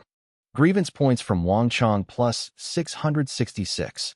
"Sorry, Brother Chong. My memory is terrible," I said sheepishly. Wang Chong sneered. "You want in? Fine. Go give that guy who spoke up some color to look at. Show me you've got guts, and I'll let you join." "That's easy," I said. I grabbed a beer bottle and walked over to the helpful man who had tried to defend Yuqing. I placed a hand on his shoulder and pushed him back into his seat. "You little traitor," the man cursed at me. "Helping these thugs at your age?" I didn't blink. I held up the green beer bottle. "See this? This is green." I pointed to a white plate on the table. "This is white. And the beer in the glass? That's yellow. In English, we call it yellow." The entire barbecue stall went silent. Everyone looked at me like I had lost my mind. Wang Chong was vibrating with rage. "I told you to give him some color. As in, beat him bloody. Not give him a damn color wheel lesson. Yellow? Yellow your grandfather. Grievance points from Wang Chong plus 999. Grievance points from the helpful man plus 666. Grievance points from Zhou Yuqing plus 521. You're playing with me, kid, Wang Chong growled, starting to stand up. You're dead. Before he could fully rise, I swung the beer bottle back over my shoulder. Crack! It shattered perfectly against Wang Chong's bald head. Glass shards flew everywhere, and blood immediately began pouring down his face. The crowd gasped. I had just cracked the boss's head open without even looking. I pointed at Wang Chong's blood-soaked face and looked at the helpful man. See that? What color is that? The man blinked, stunned. Red. I nodded, satisfied. Exactly. Now that's the right color. Kill him. Kill this brat. Wang Chong screamed, clutching his head. His lackeys roared and lunged at me, brandishing broken bottles. I moved before they could react. I grabbed the first guy's wrist, twisted it until the bone popped, and delivered a sidekick that sent him flying 7 meters back into a brick wall. Triggered skill, unarmed combat. Current level, LV1. Would you like to add skill points? Current skill points, 123. I froze for a split second. So this was where my stall fees went? The system had converted my lost money into skill points. Add them all, I shouted internally. Max it out. 100 points added. 23 points remaining. Unarmed combat LV100. Auto-evolving. Unarmed combat mastery LV1. In an instant, a flood of information rushed into my brain. My eyes lit up. I hadn't realized my stall fees could pay off this well. As a beer bottle swung toward my face, I tilted my head slightly, dodging it with ease. I reached out, grabbed the guy's head, and slammed my knee upward. I felt his nose shatter under the impact. He collapsed, blood spraying across the pavement. In the blink of an eye, 7 or 8 thugs were rolling on the ground, wailing in pain. Wang Chong stood there, frozen. I didn't give him a chance to speak. I stepped forward and delivered a slap so hard it spun him around 3 times. He spat out half a mouthful of teeth. Zhou Yuqing watched from the side, her hands over her mouth. She looked stunned. I could tell what she was thinking. Was her brother Jiang Nan really this good at fighting? To her, it probably looked like an action movie. I hadn't even broken a sweat, and the whole gang was finished. It felt good to vent. These idiots had been ruining my peaceful night. That was intense, kid. One of the helpful men from the other table shouted. I rubbed the back of my head and smiled. Keep eating, guys. Don't let these losers ruin your appetite. I just need to have a private word with this grandson. I reached down and grabbed Wang Chong by his waistband. He weighed over 200 pounds, but with my strength, I hoisted him up like he was a bag of feathers. His lackeys watched in horror. They finally realized they had messed with the wrong person. I dragged them into the alleyway across the street. I planted my foot firmly on the hand Wang Chong had used to grab Zhou Yuqing. I pressed down, grinding my heel. Wang Chong let out a pathetic, high-pitched scream. Shut up, I muttered. A pig being slaughtered for New Year's makes less noise than you. Little brother, please stop, Wang Chong wheezed. We were wrong. Can't we just call it even? I cocked an eyebrow. Even. Wang Chong shook his head violently. No, we were completely wrong. It's all our fault. Get up, I commanded. Stand on one leg, hands behind your heads, and smile for me. The lackeys scrambled to obey. For a fat guy like Wang Chong, balancing on one leg was torture. Every time his foot touched the ground, I gave him a sharp kick. Eventually, he had to lean against the wall, trembling on one leg, wearing a smile that looked more like he was crying. The bill, we'll pay it. Wang Chong stammered. The broken tables and chairs too. It's all on us. The lackeys started frantically digging through their pockets. Within minutes, I had about 8,000 yuan in my hand. I nodded, satisfied. Glad to see you're quick learners, I said, my voice dropping to a cold whisper. Keep your eyes open. I look after this stall. I live nearby. If I ever see you getting rowdy here again, you know what happens.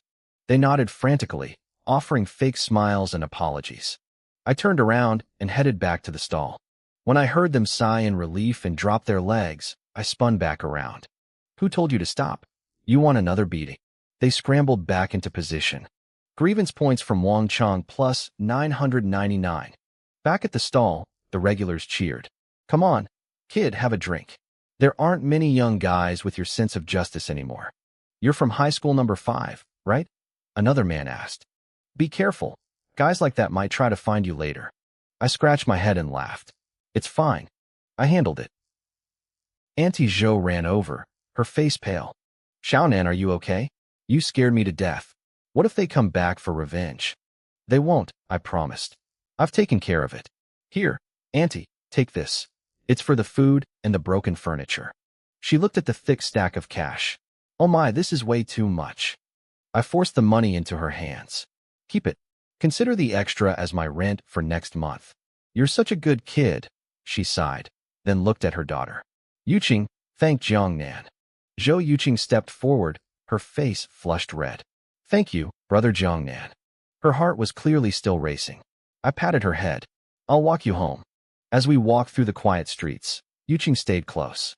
She kept glancing at me, her eyes bright. Brother Jiangnan, can I ever be as strong as you? You're only 15, I said. You'll definitely awaken an ability when you turn 16. Just keep working hard. Most people awaken at 16, though geniuses like Zhong Yingxue do it earlier. I had only just awakened myself, but there was no need to tell her that. I'll listen to you, she whispered. Can I walk to school with you tomorrow morning? She looked like she had used every ounce of courage to ask. I nodded. Sure. She beamed. Then I'll come wake you up tomorrow. I'll knock on the door this time. I winced. The memory of her walking in on me earlier was still fresh. Back in my small room, I pulled up my system. The grievance points from Chun Wei were still ticking up. That guy really held a grudge. I started looking at my new system features. Apparently, within the stall area, I had an invincible mode. Was the system worried I'd get killed for selling scammy goods? I had banked over 300,000 grievance points today. I couldn't resist. I went for 3 consecutive 10-draw gotchas. The first 10 were mostly trash. 1 cleansing fruit, 1 beer bottle, and some great strength potions. But the consolation prize had changed. Instead of thank you for playing, I got detoxifying small yellow beans. 1 pound of them. I ended up with 20 pounds of these things. The description said, can neutralize any poison. Crunchy. Tastes like chicken. I checked the system store. Now that I'd unlocked these items, I could buy them directly. Great strength potion was only 100 points. Wait, I muttered. The potion costs 100 points in the shop, but a gotcha spin costs 10,000? This system is a total scam. I looked at the yellow beans. I didn't dare try one. The strength potion had made me go bald. Who knew what these beans would do? I realized that the consolation prizes were always sketchy.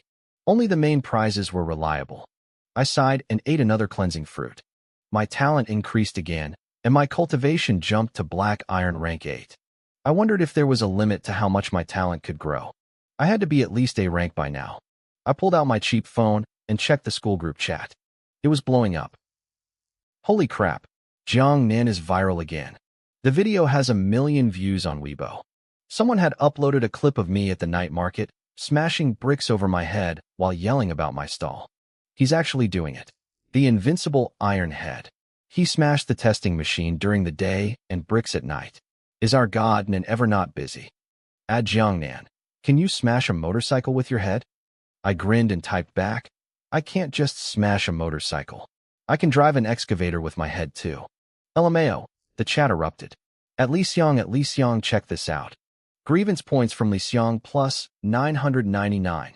I leaned back on my bed, laughing quietly into the dark. Life was getting interesting. I felt a surge of curiosity, so I downloaded Weibo and registered an account. I named myself Baldy Old Guy and picked a generic, old-fashioned avatar. It didn't take long to find the video of me smashing bricks. It already had over 1.5 million views and 10,000 comments. I was there. It's real. One comment read, I'm going to the night market tomorrow just to see him, another said. Even though he's bald, he's actually pretty handsome. Totally my type. Don't bother, a third user replied. I saw 2 absolute goddesses helping him sell stuff. They were stunning. I grinned. I couldn't let a chance to stir up trouble pass me by. I clicked reply and typed, Brother, you saw right. I attached the photo Xia Ya had taken of the 3 of us. I waited for the grievance points to roll in. After scrolling for a bit, I hopped over to WeChat, and found Zhonging Xue. Her nickname was Listening to Snow, and her avatar was a cute cartoon snowman. I sent her the photo. She replied instantly. It's so late. Why are you still on your phone? Go to sleep. Good night. My heart practically melted. Her emoji game was too cute. I checked the time. It was 1 a.m. I sent the photo to Xiaoyao next.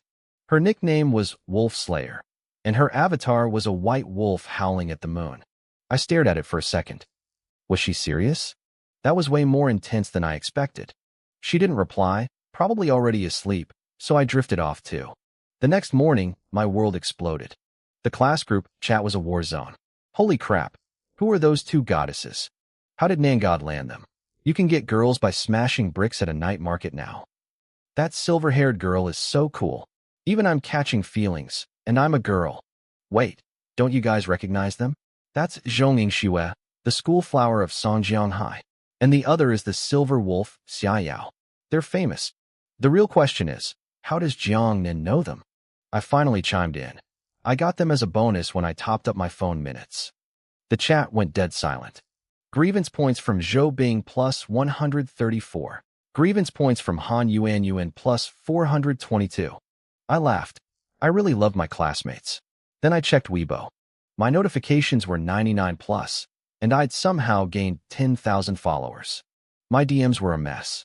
Hey handsome, meeting at the night market tonight? I want to see the bricks break. Baldy old guy. Fitting name. I run a hair salon. Do you want a yearly pass for perms?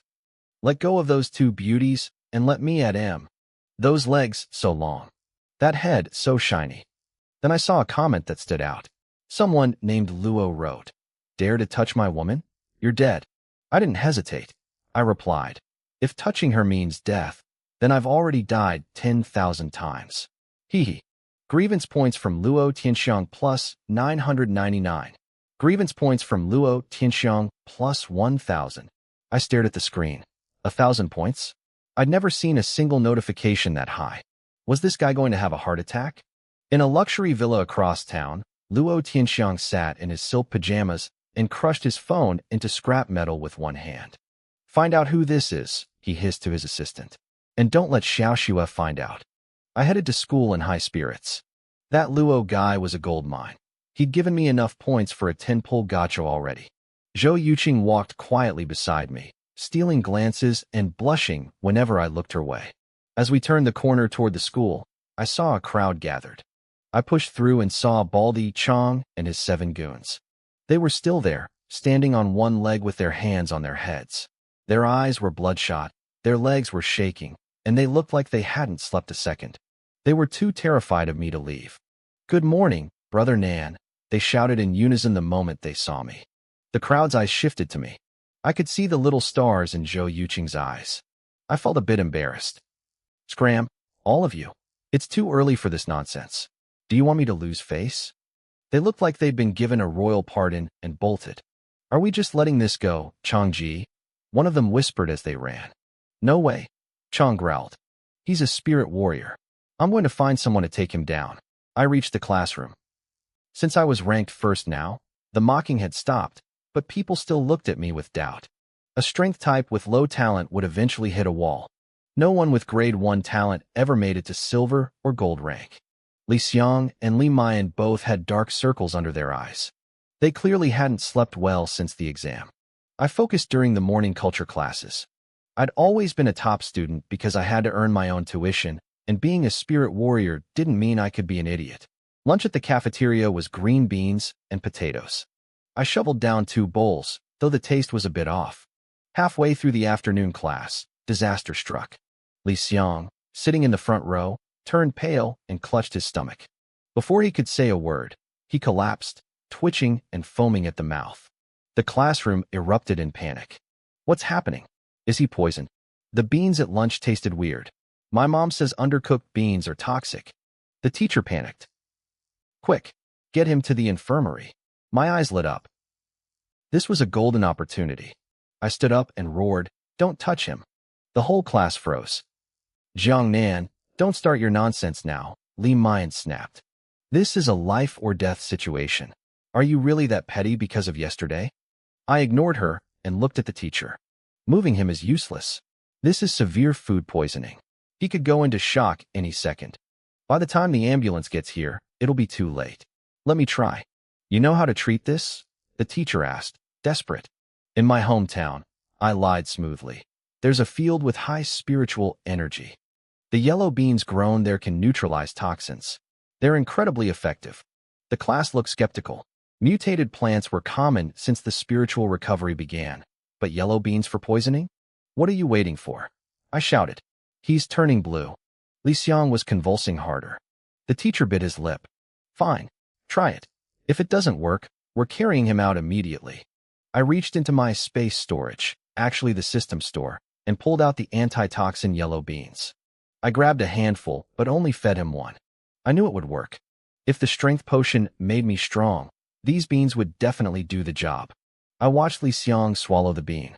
Truthfully, I had no idea what the side effects were. System rewards usually came with a catch.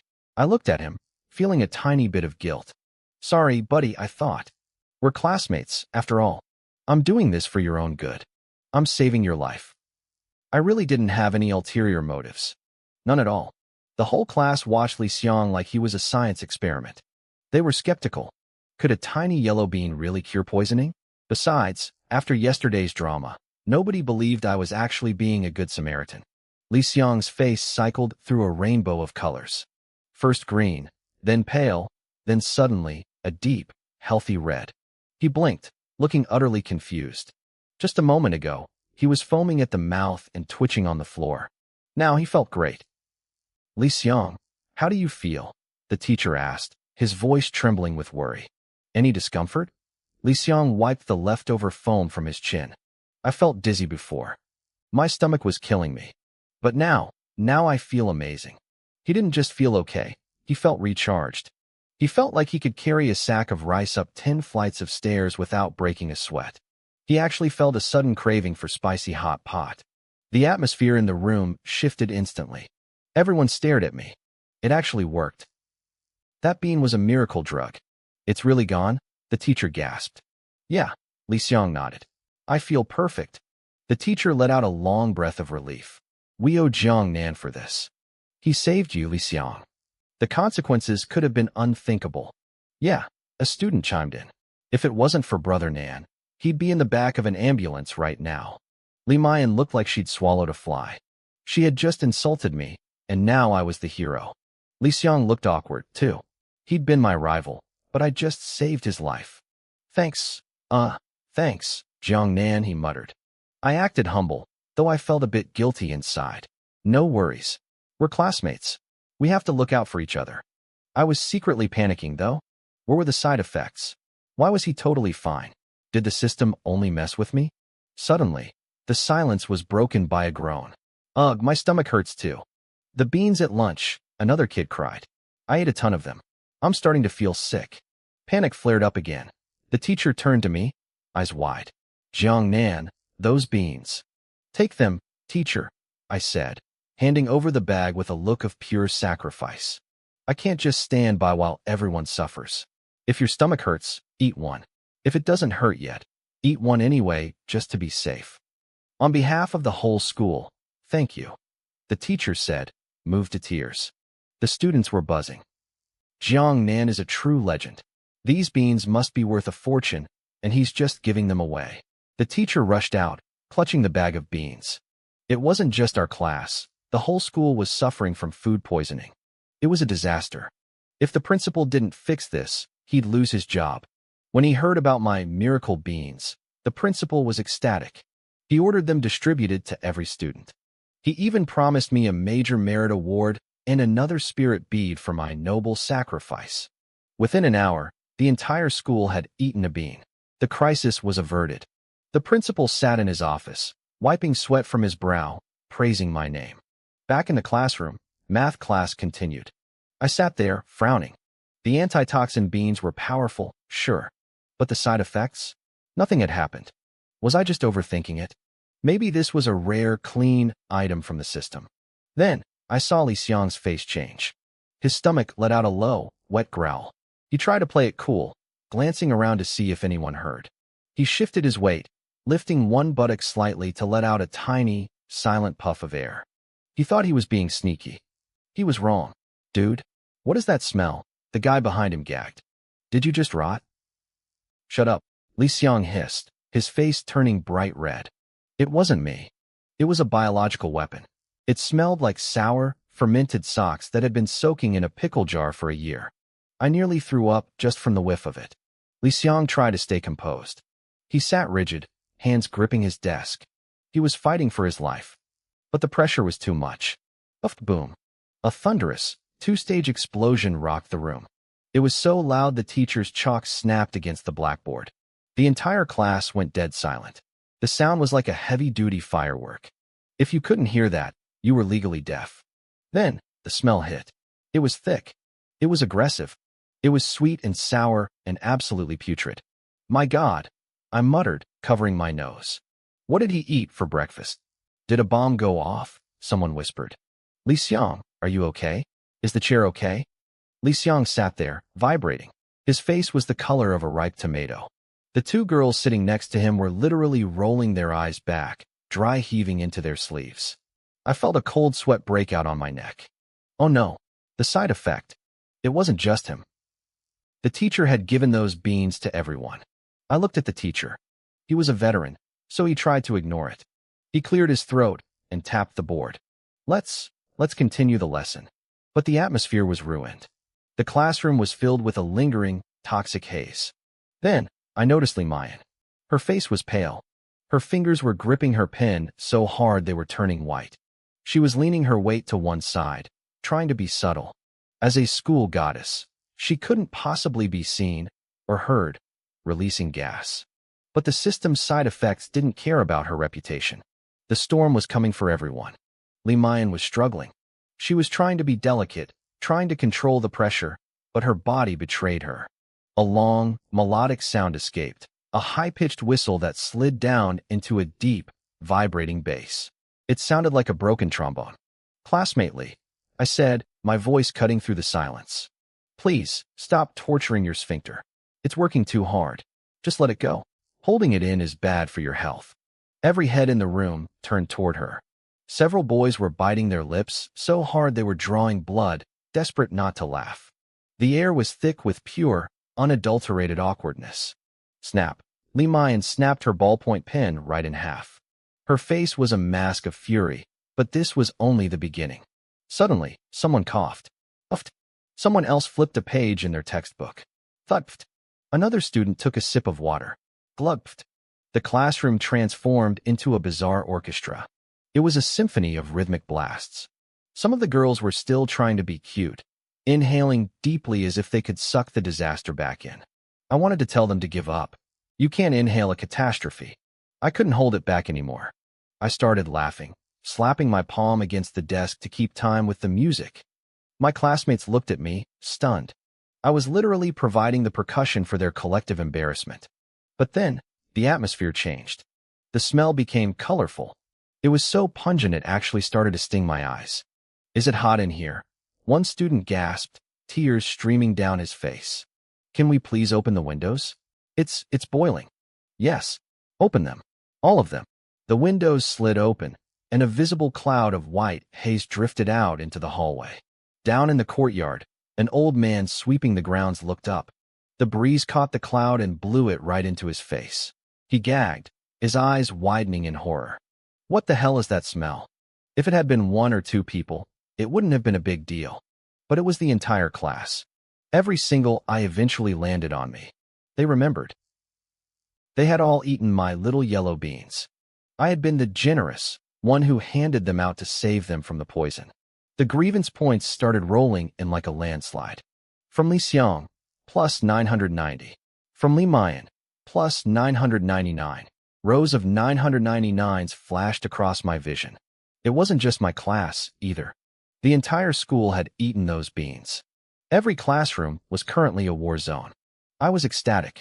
This wasn't just schadenfreude. I had technically saved their lives. It was a good deed. Mostly. Li Xiang stood up, his face dark. Teacher, I need the bathroom. Me too. Teacher, please. The teacher looked at me with a soul-weary expression. Go. Everyone just go. Self-study for the rest of the hour. The second he stepped out, The class exploded. My classmates scrambled over desks like starving wolves, sprinting toward the hallway. Within seconds, I was the only one left. I rubbed my chin, deep in thought. Okay, so the detox beans had a side effect. The primary function was to remove toxins, and the side effect was explosive evacuation. It made sense. The toxins had to go somewhere. I just didn't realize they'd go out with such violence.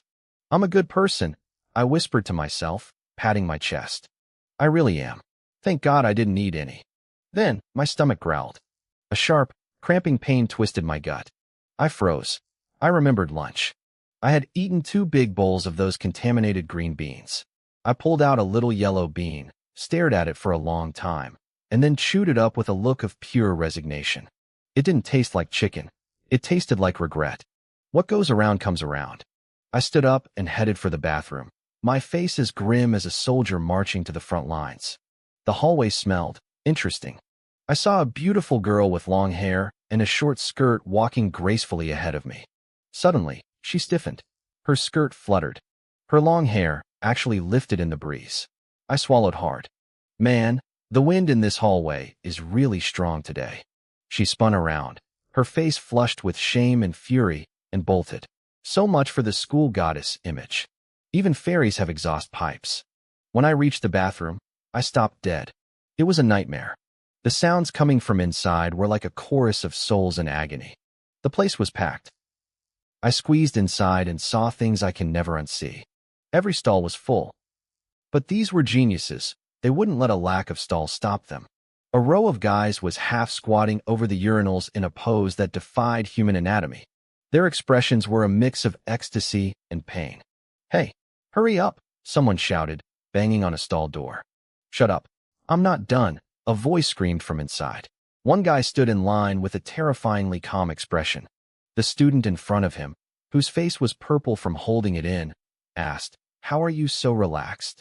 Don't you need to go?" "A minute ago," the guy whispered. "I thought it was just a fart." It wasn't. The crowd immediately cleared a 5-foot radius around him. I covered my face. Rule number 1. When you have the runs, never trust a kind fart. It's a liar. I couldn't wait any longer. My face was turning green.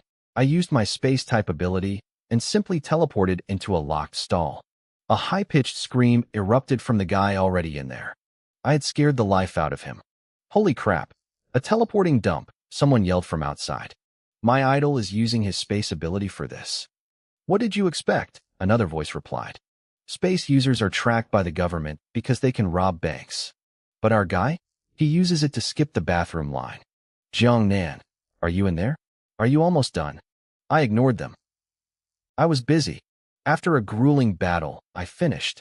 I teleported straight back to the classroom, leaving the stall door locked from the inside. The guys outside were losing their minds, screaming and pounding on the door, but nobody came out. More grievance points for me. I expected the school day to continue, but I was wrong. Classes were officially canceled. The school's plumbing couldn't handle the strain. Half the student body had to go home to shower and change their pants. I sat alone in the quiet classroom, buried in my practice exams, trying to ignore the murderous glares of the few students who remained. My good deed had definitely left a mark.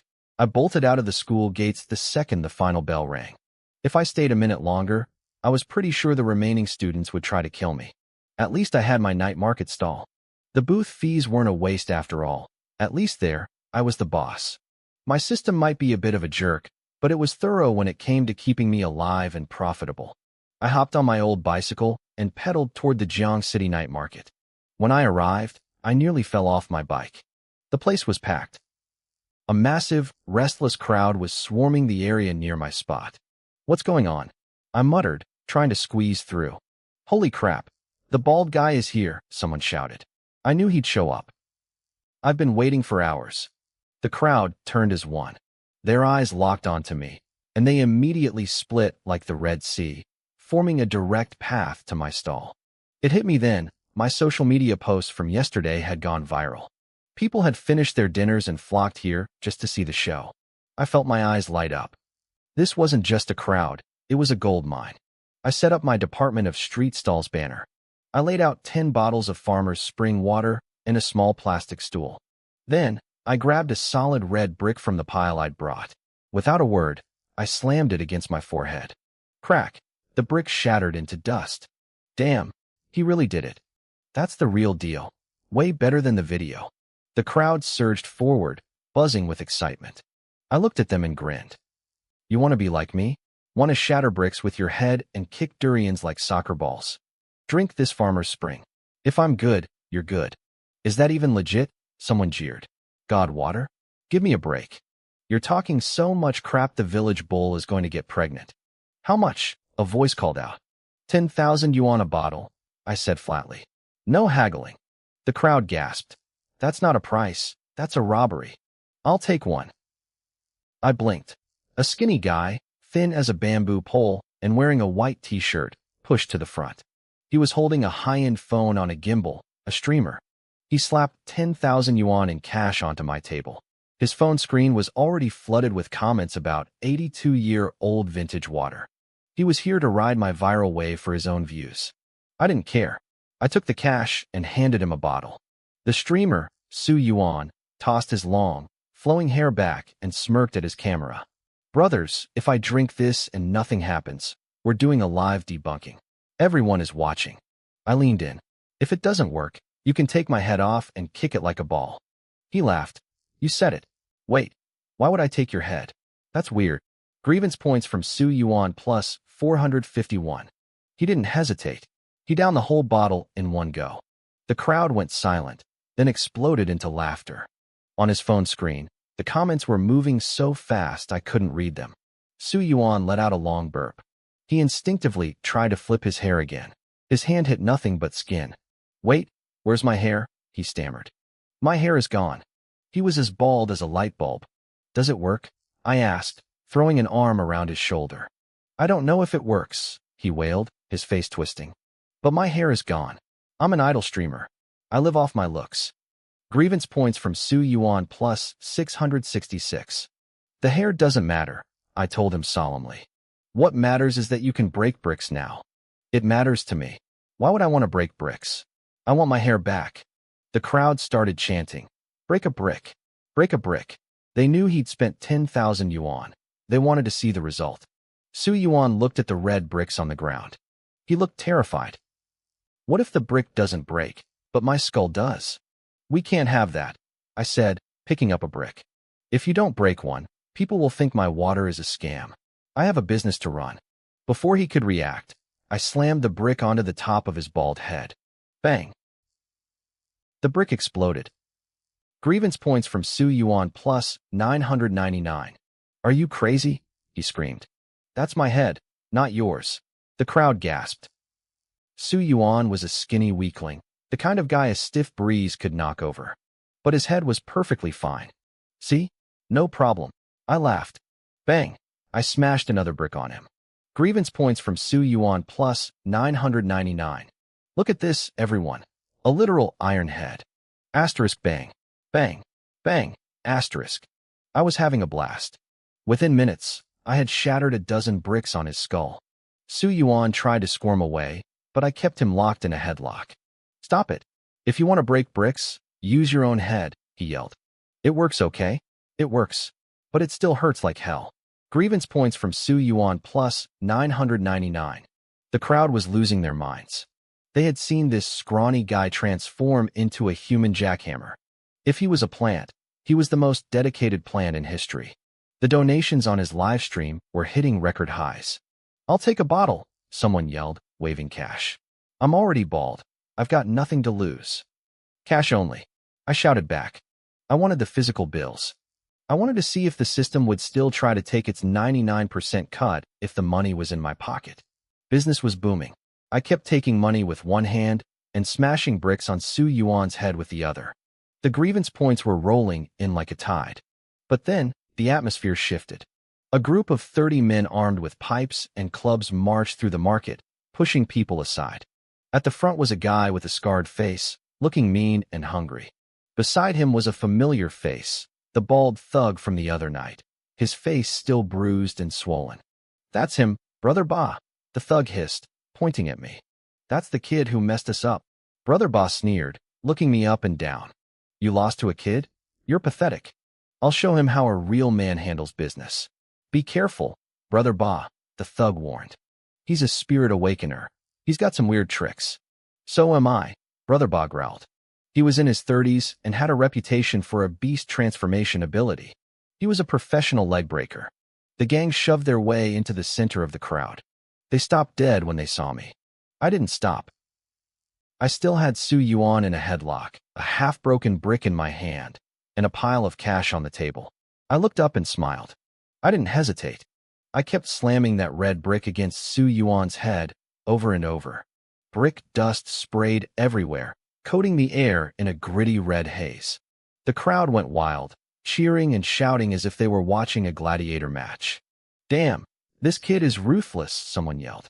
The impacts were heavy. Shards of brick flew into the faces of the onlookers, making them flinch. I saw the bald thug turn pale. Brother Ba, the big shot who had just been acting tough, suddenly looked like he wanted to be anywhere else. Behind him, his 30 goons were literally shaking. They knew if one of those bricks hit their skulls, they'd be heading straight to the ICU. Brother Ba cleared his throat, shifting his weight. Qiangzi, I think I ate too much for dinner. My stomach is acting up. I don't think I can fight at my full strength right now. The bald thug, Qiangzi, looked at him in total confusion. But Brother Ba, didn't you just say we needed to finish this fast so you could get home for dinner? Brother Ba's face stiffened. I ate too much at lunch. One of his more honest lackeys chimed in. But boss, you didn't eat lunch today either. Slap. Brother Ba smacked the kid across the face. You talk too much. The kid rubbed his cheek, looking pathetic. Is it because I know too much? Brother Ba didn't answer. He whipped out his phone with lightning speed. Hello? Wife? Yeah, I'm at the night market. I'm coming home to eat right now. What? You want a savory pancake? Sure thing, honey. He turned around and started power walking away. He was moving so fast he was practically sprinting. Brother Ba, the bald thug hissed, pointing at the phone. Your phone is upside down. The screen is facing out. It's still on the lock screen. I let out a cold laugh. Wow, that was some top-tier acting. I almost believed you. I looked at the remaining goons. So, who's next? You want to turn?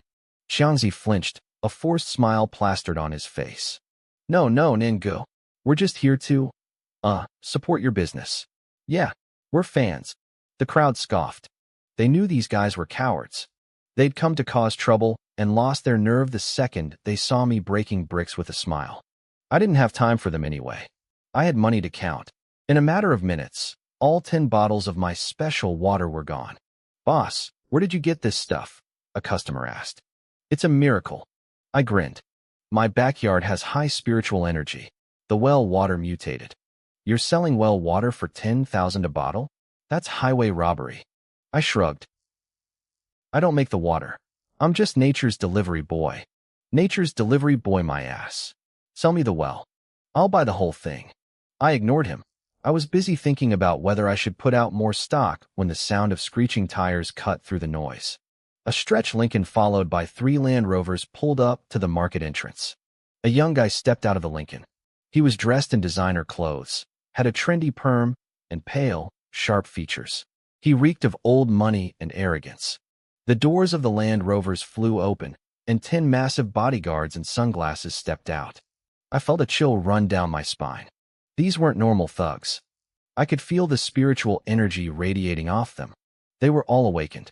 In this world, awakened ranks go from black iron to bronze, silver, gold, platinum, diamond, starry, and finally, the legendary heaven rank. Each rank has 10 stars. These guys, the weakest among them was at least a bronze rank. Move. Get out of the way.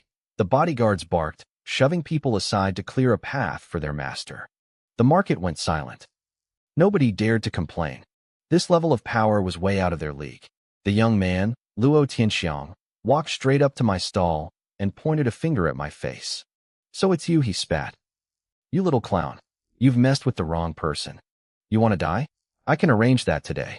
I finally let go of Su Yuan and brushed the brick dust off my hands. I looked the guy up and down. And who are you supposed to be? You just got here and your mouth is already full of garbage. Did you eat dinner in a toilet? I looked at his bodyguards. Your boss is eating literal crap. Aren't you guys going to stop him? Su Yuan, who had scrambled to the side, started shaking with suppressed laughter. He was still live streaming, and the comments were exploding. I know that guy, someone commented. That's Luo Tianxiang from the Luo family. This stall owner is insane. He's not even flinching. Grievance points from Luo Tianxiang plus 1,000. Then it clicked. This was the guy from the Weibo posts. He actually tracked me down. But I didn't care who he was or how many experts he brought. As long as I was standing on my stall mat, I was invincible. The system guaranteed it. You think you're funny, you little flea? Luo Tianxiang's voice trembled with rage. I don't care who you are or what your deal is with Zhong Yingxue. Stay away from her. I have status. I have money. I can give her everything. You're a broke loser. If I see you near her again, you won't live to see tomorrow's sun. I frowned. He was here because of Zhong Yingxue? I remembered Xia Yao mentioning some guy was bothering her. I won't see the sun tomorrow? I rubbed my chin. Why? Did you check the weather forecast? Is it supposed to rain? The crowd lost it. Someone actually snorted. The weather forecast? This kid's brain is wired differently. Luo Tianxiang's face turned purple. To hell with the weather. Kill him. Take him away. Since he loves to talk, I'll make sure he never speaks again. 2 bodyguards lunged at me like hungry tigers. One was a 9-star bronze, the other was a silver rank. Even without using their abilities in public, their physical stats were terrifying. Normally, a black iron rank like me wouldn't stand a chance, even with my strength potion. But the mat was under my feet. The first guard threw a punch that whistled through the air. I stepped aside effortlessly, grabbed his arm, and pulled. The sound of his shoulder dislocating made everyone wince. As he stumbled, I grabbed a red brick and brought it down on the back of his head. The guard tried to activate a beast transformation ability in desperation, but nothing happened. The brick shattered against his skull, and he dropped like a stone. The silver rank guard saw his partner go down and tried to summon his water ability. He strained, his face turning red, but not a single drop appeared. He looked at his hands, completely bewildered. I didn't give him time to think. I stepped in, grabbed his arm, and twisted. Another sickening crack. Then I delivered a brutal kick to his knee. He collapsed next to his friend, sweating from the pain, but too tough to scream. I stood over them, feeling like a movie star. I struck a martial arts pose and beckoned the rest of them with one finger. I want to fight 10 of you at once. The crowd was speechless. Is he Ip Man? Someone whispered. Master IP? Is that you? 10, another guy muttered. There are only 9 left. The crowd stared at me in stunned silence. I could see the gears turning in their heads. How old was I? How could I be this tough? I felt a surge of energy as a notification popped up. Grievance points from Luo Tianxiang plus 1,000. Luo Tianxiang stood there, his jaw practically hitting the pavement. How is this possible? You're only a 9-star black iron. How did you do that with your bare hands? His brain was clearly short-circuiting. The guard I'd just dismantled was a silver rank soul user. His water ability was supposed to be sharp enough to slice through steel plates, yet I'd taken him down in 2 moves. Or rather, he hadn't even been able to use his ability. It defied everything Luo Tianxiang knew about the world. Why would someone this powerful be out here running a street stall? Wasn't I just a student from Jiangqing High School? I curled my lip in a smirk. My black iron is special. It's made of cloud iron. Of course, they had no idea. As long as I was standing on my stall mat, even a gold rank would find their powers useless. Young Master Luo, be careful, one of the remaining guards whispered, stepping in front of him. This kid isn't right. He might have a domain-type ability. Don't get too close, or we might not be able to protect you. Luo Tianxiang's face twisted into a mask of pure rage. I don't care. All of you, get him. I want to see how long he can last. Before they could move, someone in the crowd shouted, Hey, if you keep fighting, I'm calling the police. Su Yuan, the streamer, chimed in as well. Yeah, I've got thousands of viewers watching this live. It's not a good look for soul users to be bullying people in public. He was clearly backing me up after I'd helped him gain so much followers tonight. Luo Tianxiang ground his teeth so hard I thought they might shatter. Even with the Luo family's massive influence, openly attacking people in a crowded night market was a major taboo. The government was working tirelessly to maintain social stability in this era of spiritual recovery. If this went viral and turned into a scandal, the Luo family would face a massive backlash.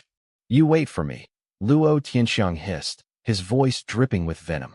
I'll make your life a living hell. Believe me, I have the power to do it. I just chuckled. Barking dogs don't bite, buddy. We're leaving, Luo Tianxiang roared. He slammed his phone onto the ground in a fit of rage and turned on his heel. That was his second phone of the day, both destroyed because of me. Hey, don't go yet. I called out, but he didn't look back. I quickly started packing up my stall. By the time I chased after them to the entrance of the night market, his stretched Lincoln was already pulling away. The onlookers were baffled. Wait, what's happening? Is the stall owner chasing them? I'm speechless. I bet the students at Songjiang Academy have no idea young Master Luo just took such a huge loss in the night market. I wasn't about to let him off that easily. As the Lincoln sped away, I pulled out my god-tier domestic smartphone. With a quick activation of my teleportation, I vanished. Inside the Lincoln, Luo Tianxiang was brooding, a glass of champagne in his hand. Suddenly, the air shimmered. I appeared right in the seat next to him, casually throwing my arm around his shoulder. Luo Tianxiang's eyes nearly popped out of his head. He was so terrified he spilled the entire glass of champagne right into his lap. Holy crap. You. Smile for the camera, young master. I grinned, holding up my phone. Click. The flash went off, and before he could even scream, I teleported away. The sudden appearance and disappearance of a passenger spooked the driver, who slammed on the brakes. The momentum sent Luo Tianxiang flying forward like a rocket. His head went straight into the built-in wine cabinet with a sickening crash. Glass shattered, wine sprayed everywhere, and then, thud, a Land Rover following too closely rear-ended them. Luo Tianxiang had just managed to pull his head out of the cabinet when the entire shelf collapsed on top of him. Arg. Meanwhile, I was strolling home, whistling a tune. I looked at the photo on my phone.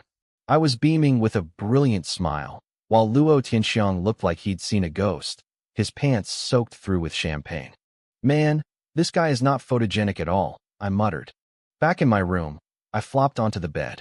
I wasn't quite satisfied with the lighting, so I opened a photo editor, touched it up a bit, and sent it to Xia Yao. Who is this? I messaged her. He came looking for me at the night market tonight. Know him? A few seconds later, my phone buzzed. It was a message from Wolf Slayer, Xia Yao's handle. Haraha. What happened? How did you turn Luo Tianxiang into this mess? And why are his pants wet? She followed it up with a gif of a white bunny rolling on the floor, clutching its stomach in laughter. Xiaonan, I freaking love you. I blinked at her profile picture. He brought a bunch of guys to find me. Told me to stay away from Xue Xue. I sent him packing. Xia Yao's tone turned serious. Are you okay? Luo Tianxiang is trash, but he's strong. 8-star bronze, beast transformation type. I sent back a smug emoji. What do you think? Look how hard I'm smiling. Haha, I'm dying to know how you did it. But don't let your guard down. He's disgusting and loves playing dirty behind people's backs. Xue Xue and I have both suffered because of him. My brow furrowed. What happened? You were going to tell me something at dinner the other day. Xia Yao sent a wall of text. You know soul users usually form teams to enter the spirit realms. I'm the tank/beast type, Xue Xue is the fire type dealer, Luo Tianxiang is lightning type, and there's another guy, Han Xiang, as our main tank. Luo Tianxiang is obsessed with Xue Xue. His family is powerful in the north, and Grandpa Zhong actually wanted to set them up. It was okay at first, but once his family started backing him, he got aggressive. He'd use any excuse to get close to her in the spirit realms and wouldn't let any other guy talk to her. She continued, Xue Xue hates him, but she feels trapped because she owes the Zhong family so much. Once, at a dinner, he actually tried to spike her drink. If I hadn't noticed, it would have been over. After that, our team fell apart. I honestly want to puke every time I see him. Reading those words, my expression went cold. I've never claimed to be a saint. Zhong Yingxue was the only person in this world who truly mattered to me. We grew up in that orphanage together, leaning on each other when things were at their worst. Every bit of kindness she'd shown me was burned into my memory. If this guy touched what was mine, I didn't care how powerful the Luo family was. I was going to break him. I typed back, tomorrow is Saturday. No school. Want to go on a date, big sister? I added a cute, looking forward to it sticker. Xia Yao replied instantly. What are you planning to do to me? I felt a shiver run down my spine. I pictured Xia Yao, silver hair, explosive curves, and a wild personality. Was she actually flirting back? Was she not mad about the short shorts incident anymore? I wouldn't dare, I wrote. I'm terrified of your invincible headlock. Grievance points from Xia Yao plus 333. Humph. I don't just lock anyone. Tell me, why are we going out tomorrow? To cause trouble, obviously, I replied. An eye for an eye. Why leave a snake alive in the grass? Let's strike first. Are we going after Luo Tianxiang? Do you have a plan? Count me in. Count me in. I could practically hear her jumping for joy through the screen. Yeah, it's a stealth mission. Don't tell Xue Xue. Oops, Xia Yao replied. I was too loud. Xue Xue just walked into my room. I paused. They were living together? When did that happen? Had Xia Yao already made her move? I felt like I'd just stumbled onto some very classified information. I'm done talking. I'll pick you up at your place tomorrow morning, I messaged. In her room, Zhong Yingxue pushed the door open, rubbing her sleepy eyes. She was wearing a thin, white silk nightgown that looked cool and comfortable. Xiao Yao, she murmured. What are you screaming about in the middle of the night? Go to sleep. Xia Yao immediately switched to a playful, spoiled tone. I had a nightmare. I'm so scared, Xue Xue. Come sleep with me. Zhong Yingxue remained expressionless. In your dreams. She turned around, closed the door, and left. Pure coldness. Back in my own bed, I lay staring at the ceiling, the blueprint of a plan forming in my mind. I couldn't help but let out a wicked little laugh. I checked my grievance points. After the stun at school, I had over 700,000 points banked. My translation beans had really put in some work on my classmates. Time for a 10-pull draw. Thank you for participating. Consolation prize, 1 pound of translation beans. I watched a string of thank yous roll by. I was used to it. After 50 draws, I ended up with 3 marrow-cleansing fruits and 47 pounds of beans. The system then notified me that the beans were now available in the shop for 200 points each. I couldn't resist the urge to keep going. The next 2 10 pulls gave me 1 more marrow-cleansing fruit. The remaining 19 draws gave me a new kind of consolation prize, or a leeks. The description read, consuming these makes you more masculine and happy. Effect lasts 3 days and 3 nights. Suitable for both men and women. A must-have tool for tough guys and pretty ladies. I stared at the screen, stunned. Aura leaks? This was basically a natural version of those little blue pills. 3 days and 3 nights? Nonstop. That was terrifying.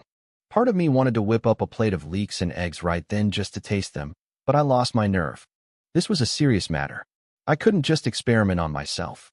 If something went wrong, my lifelong happiness was at stake. I pulled out the 4 marrow-cleansing fruits I'd won and crunched through them like a hamster eating sunflower seeds. I felt my talent threshold rising. My cultivation reached the peak of the 10th stage of black iron. I was just 1 step away from bronze. I'd eaten 6 fruits in total now. By the 5th one, I noticed the improvement to my talent had stopped. I'd hit the ceiling. Even marrow-cleansing fruits had a limit. Predictably, they appeared in the shop too, for a staggering 100,000 points each. Not cheap at all. I took a deep breath and remembered something. I hurriedly opened my interdimensional space to check my cash. I let out a soul-crushing wail. The 100,000 yuan I'd made selling bottled water was gone. The system had taken its booth fee at a ratio of nearly 10,000 to 1. I had exactly 1,000 yuan left. On the bright side, my skill points had jumped to 1,013. My scream was so loud it woke up Zhou Yuqing next door. Brother Jiangnan? What happened? She called out. She sounded worried, like I'd just stubbed my toe or slammed my chin into a zipper. I realized I couldn't escape the system's harvest. It was a forced tax. I checked my skill panel. Hand-to-hand combat. Proficient LV1. Brick smashing LV0. I blinked. Brick smashing was a skill? Was the system serious? Could you really make an art out of a brick? I realized I must have triggered it when I knocked out that thug earlier. I looked at my 1,000 skill points and decided to go for it. I dumped 100 points into brick smashing. Suddenly, a flood of information rushed into my brain. I was wrong. Smashing someone with a red brick really was a profound art. I didn't waste the rest. I dumped everything into hand-to-hand combat. It hit level 91 and stopped. I realized that to level up further, it now cost 10 points per level. The system didn't even give me a heads up. With only 3 points left, I fell into a grumpy, restless sleep. The next morning, I was in the courtyard brushing my teeth when I heard a commotion in the alley. I had a feeling. I threw on some clothes and ran out. Parked at the entrance was a Koenigsegg blue Ghost. Xia Yao was leaning against it, wearing sunglasses, a denim jacket over a crop top, and tight light-colored jeans that showed off her long legs. A white beret covered her short silver hair. The neighborhood elders were all staring. Even Zhou Yuqing was there. "That girl is so pretty," one lady whispered. "My son says that car is worth a fortune. Who is she waiting for? Is she lost?" Zhou Yuqing looked at me as I approached. "Brother Jiangnan, where are you going?" "There's no school today. I have some business with a friend," I said with a smile. Before she could respond, Xia Yao spotted me and waved frantically. "Xiaonan, over here." Everyone turned. Zhou Yuqing's jaw dropped. This beautiful girl in a supercar was here for me? I saw her brow furrow as I walked away. I knew what she was thinking. How did I know someone this rich? Why was I still renting a cheap room? The elders were stunned too.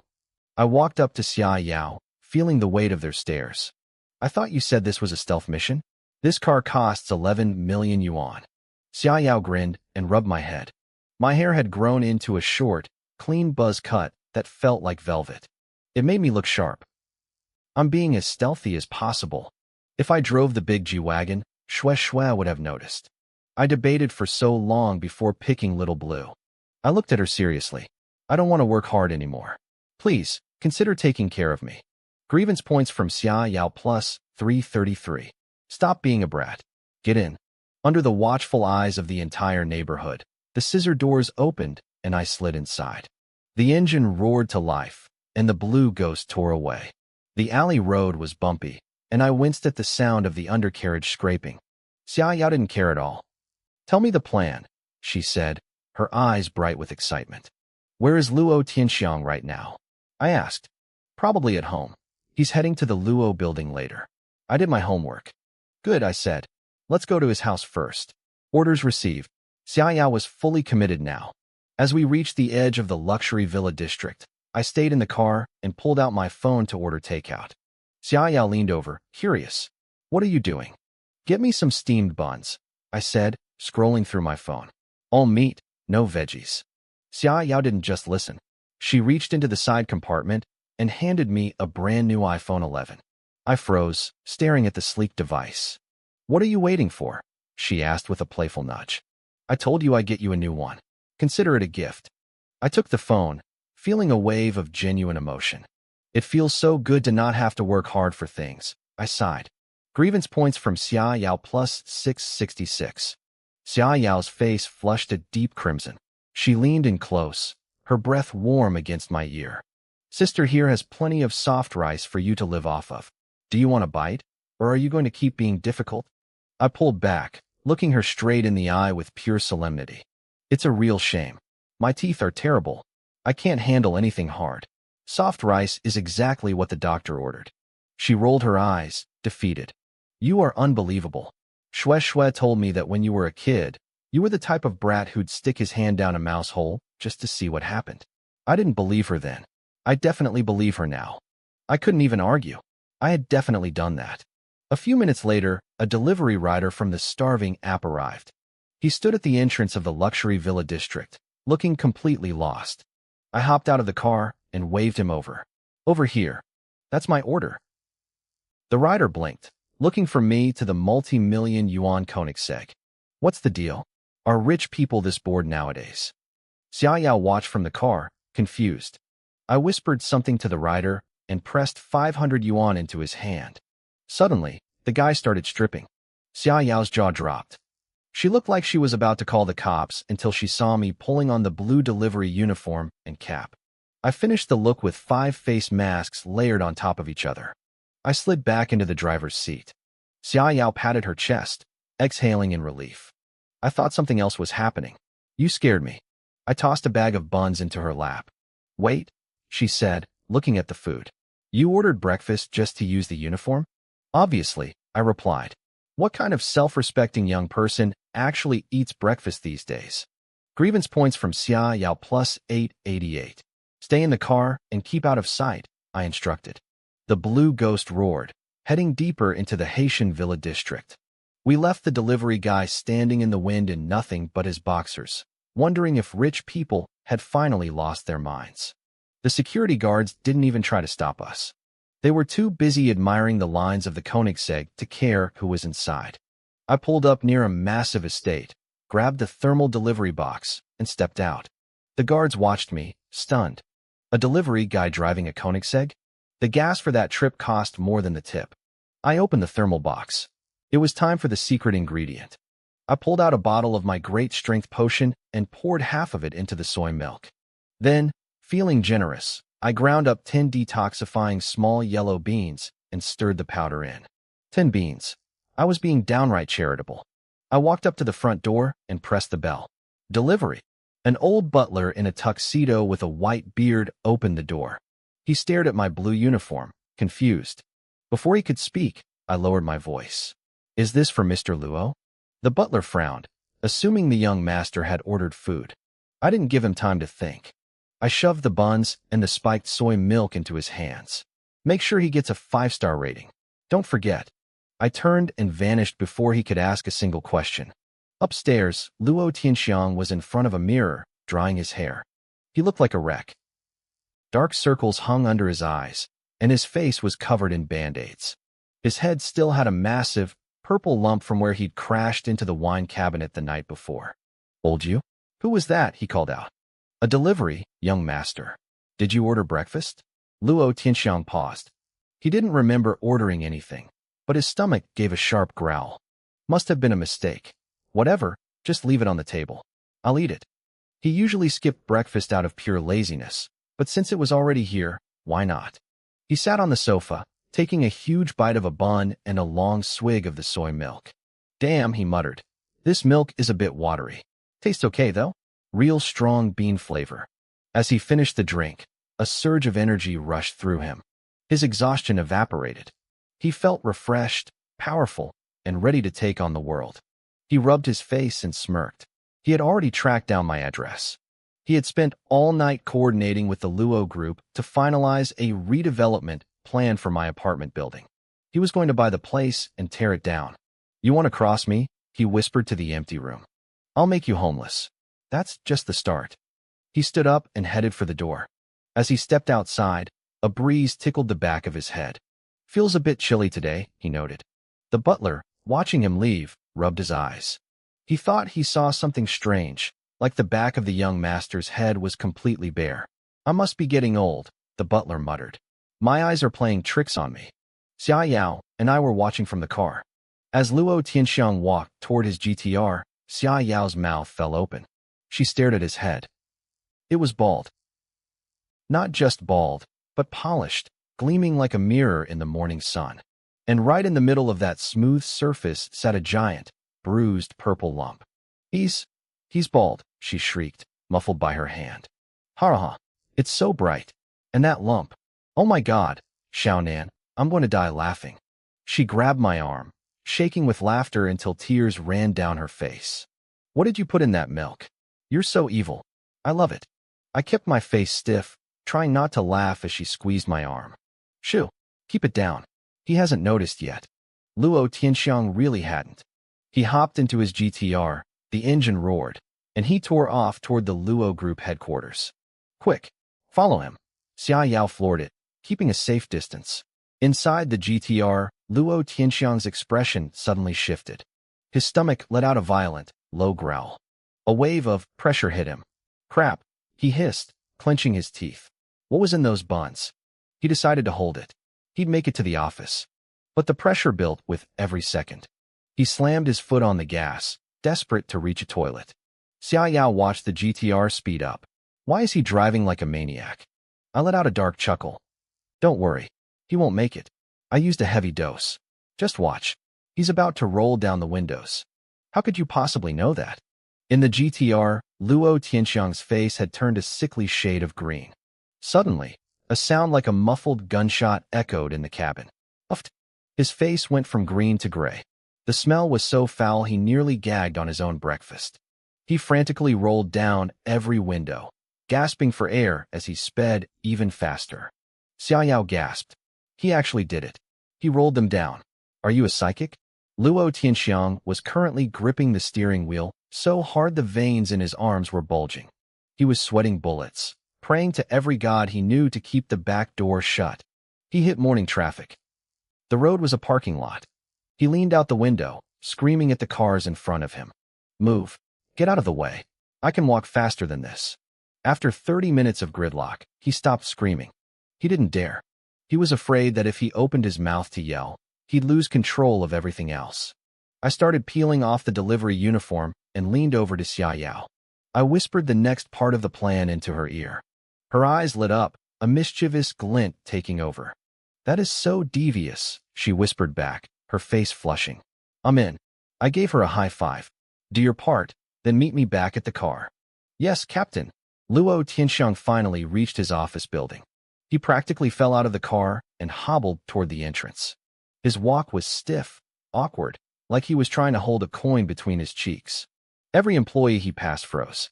They stared at his gleaming bald head, then at his strange, mincing gait. They bit their lips, faces turning purple as they tried to suppress their laughter. Good morning, Manager Luo. They stammered, looking at the floor. Luo Tianxiang didn't notice the mockery. He actually felt good. He hadn't been the center of attention like this in a long time. He took it as a sign of respect. Luo Tianxiang didn't have time to deal with the stairs. He bolted straight for the elevators. Meanwhile, I had already hopped out of the car and tucked myself into a hidden corner. I opened my dimensional space and pulled out a long folding ladder. I threw the ladder over my shoulder and marched toward the entrance of the Luo Tian building with my head down.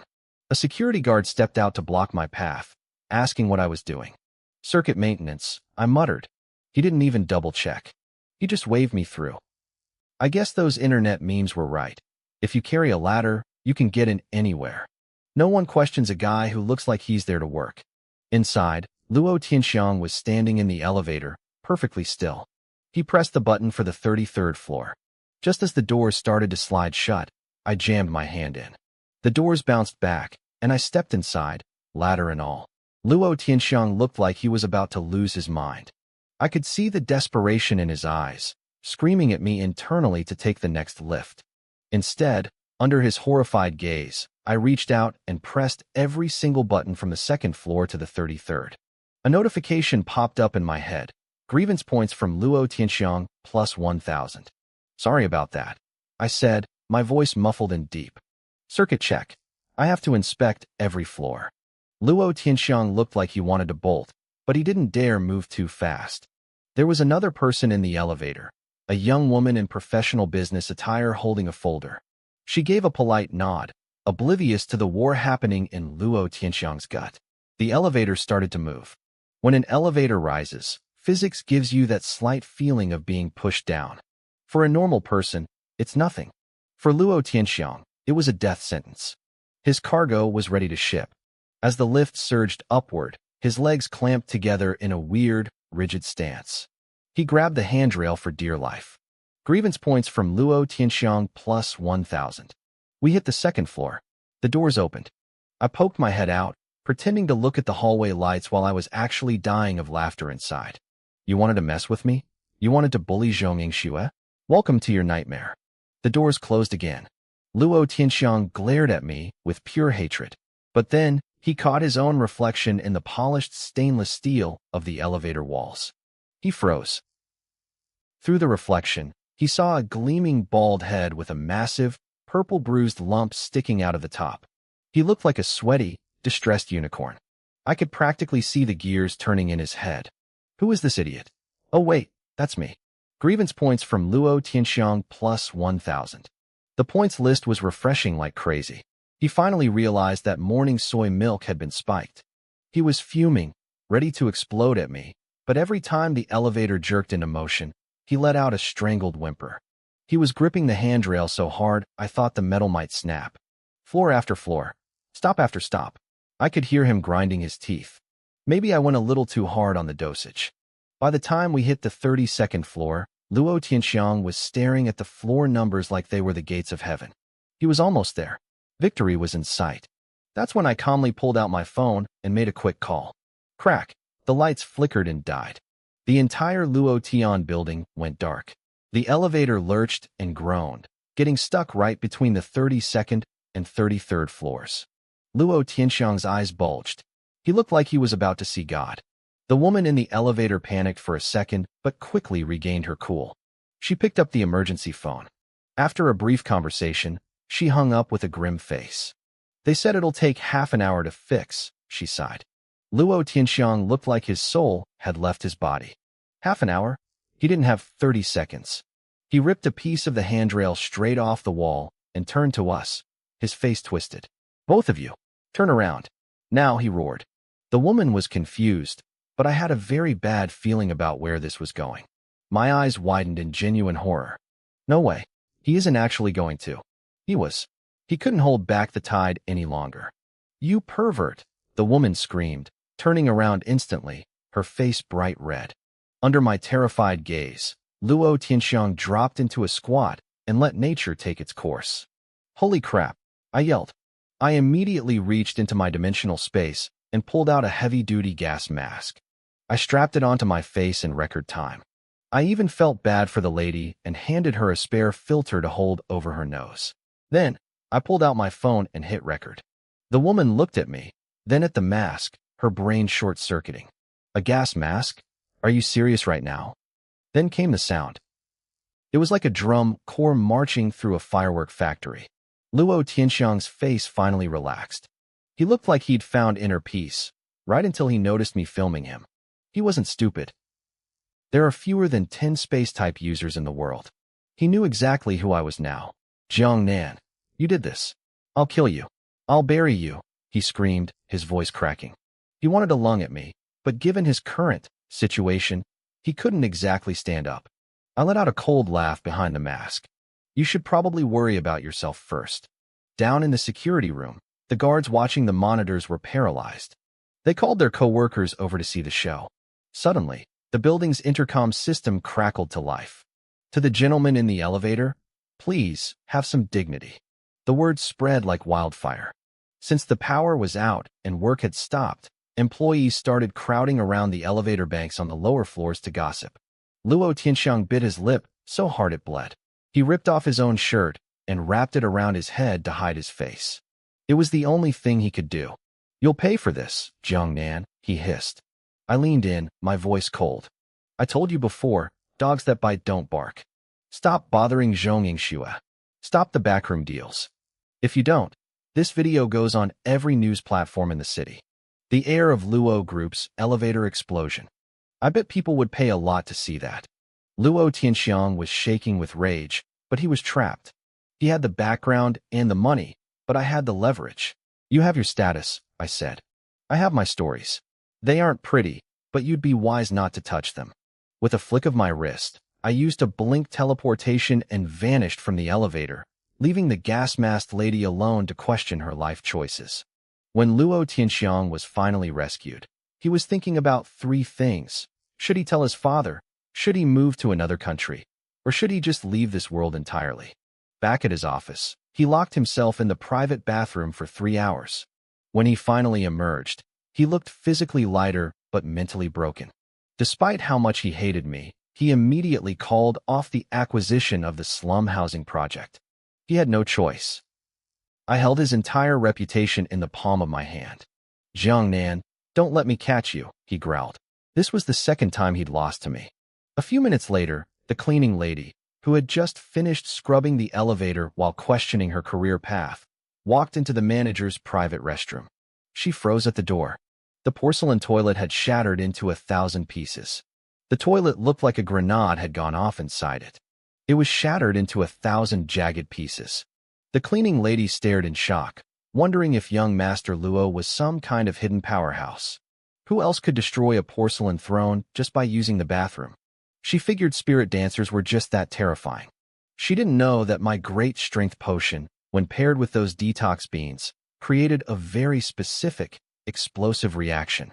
Luo Tianxiang was officially the first person in the world to experience the miracle of my chemistry experiment. I walked down the street feeling pretty satisfied with myself. It turns out that when people are pushed to the brink of death, they really do lose all their dignity. I hopped back into the car where Xia Yao was waiting, her face glowing with excitement. She couldn't wait to hear the details. "How was it?" she asked, leaning in. "Was my timing with the power cut okay?" I grinned. "Perfect. I think Luo Tianxiang is going to be very well behaved for a long time." Xia Yao's curiosity got the better of her. She nudged me, asking what exactly I did in there and why I needed the lights out. I gave her a wicked smile and pulled out my phone. "You really want to see?" I asked. She nodded like a little chick pecking for grain. "Yes. Show me." I hit play on the video I'd recorded. Within seconds, Xia Yao was howling. She laughed so hard she nearly fell out of her seat. "Jiang Nan, you are brutal," she gasped, clutching her stomach. I actually feel a little sorry for the guy now. But honestly, it serves him right for bullying little Shui. I gave a mischievous chuckle. What can I say? I'm a bad influence. "Send that to me. Now," Xia Yao demanded, her eyes sparkling with mischief. I didn't have much of a choice, so I transferred the file to her. As she started driving me home, her expression turned serious. "Seriously, Jiang Nan, think about joining our team," she said. "Spirit dancers need a squad to stay safe when exploring spirit ruins. If we kick out Luo Tianxiang and that idiot Han Chang, our team would be unstoppable. With your space abilities, you'd be the ultimate crowd control. Little Shui would be so happy to have you there." I scratched my head. "I'd love to, but I'm a senior. I can't exactly just transfer schools, can I?" Xia Yao shrugged, as if it were the easiest thing in the world. "Why not? I can make it happen." I knew she was ready to use her family's influence, but I shook my head. Jumping into a top school like Songjiang Spirit Academy, based on connections, wouldn't be good for my reputation. People there are competitive. They respect strength. If I go, I want to earn my way in. Xia Yao blinked, then smiled. "All right, tough guy. There is another way. Every semester, your school has 3 exchange spots. The top 3 students in the final exams get sent to our school for elite training. All you have to do is take one of those top 3 spots." My eyes lit up. That was a solid plan.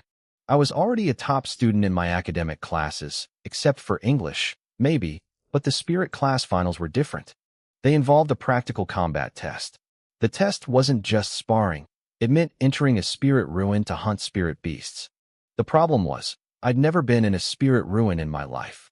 The closest one was in the Changbai Mountains, and the rules stated you had to be at least a black iron 5-star to enter. I didn't even know what a spirit beast looked like in person. "You've only got a month until finals," Xia Yao said, leaning closer until she was whispering in my ear. "If you get first place, I might just give you a very big reward." The scent of her perfume drifted over me, and I felt a sudden shiver run down my spine. Eyes on the road. I barked, trying to hide my nerves.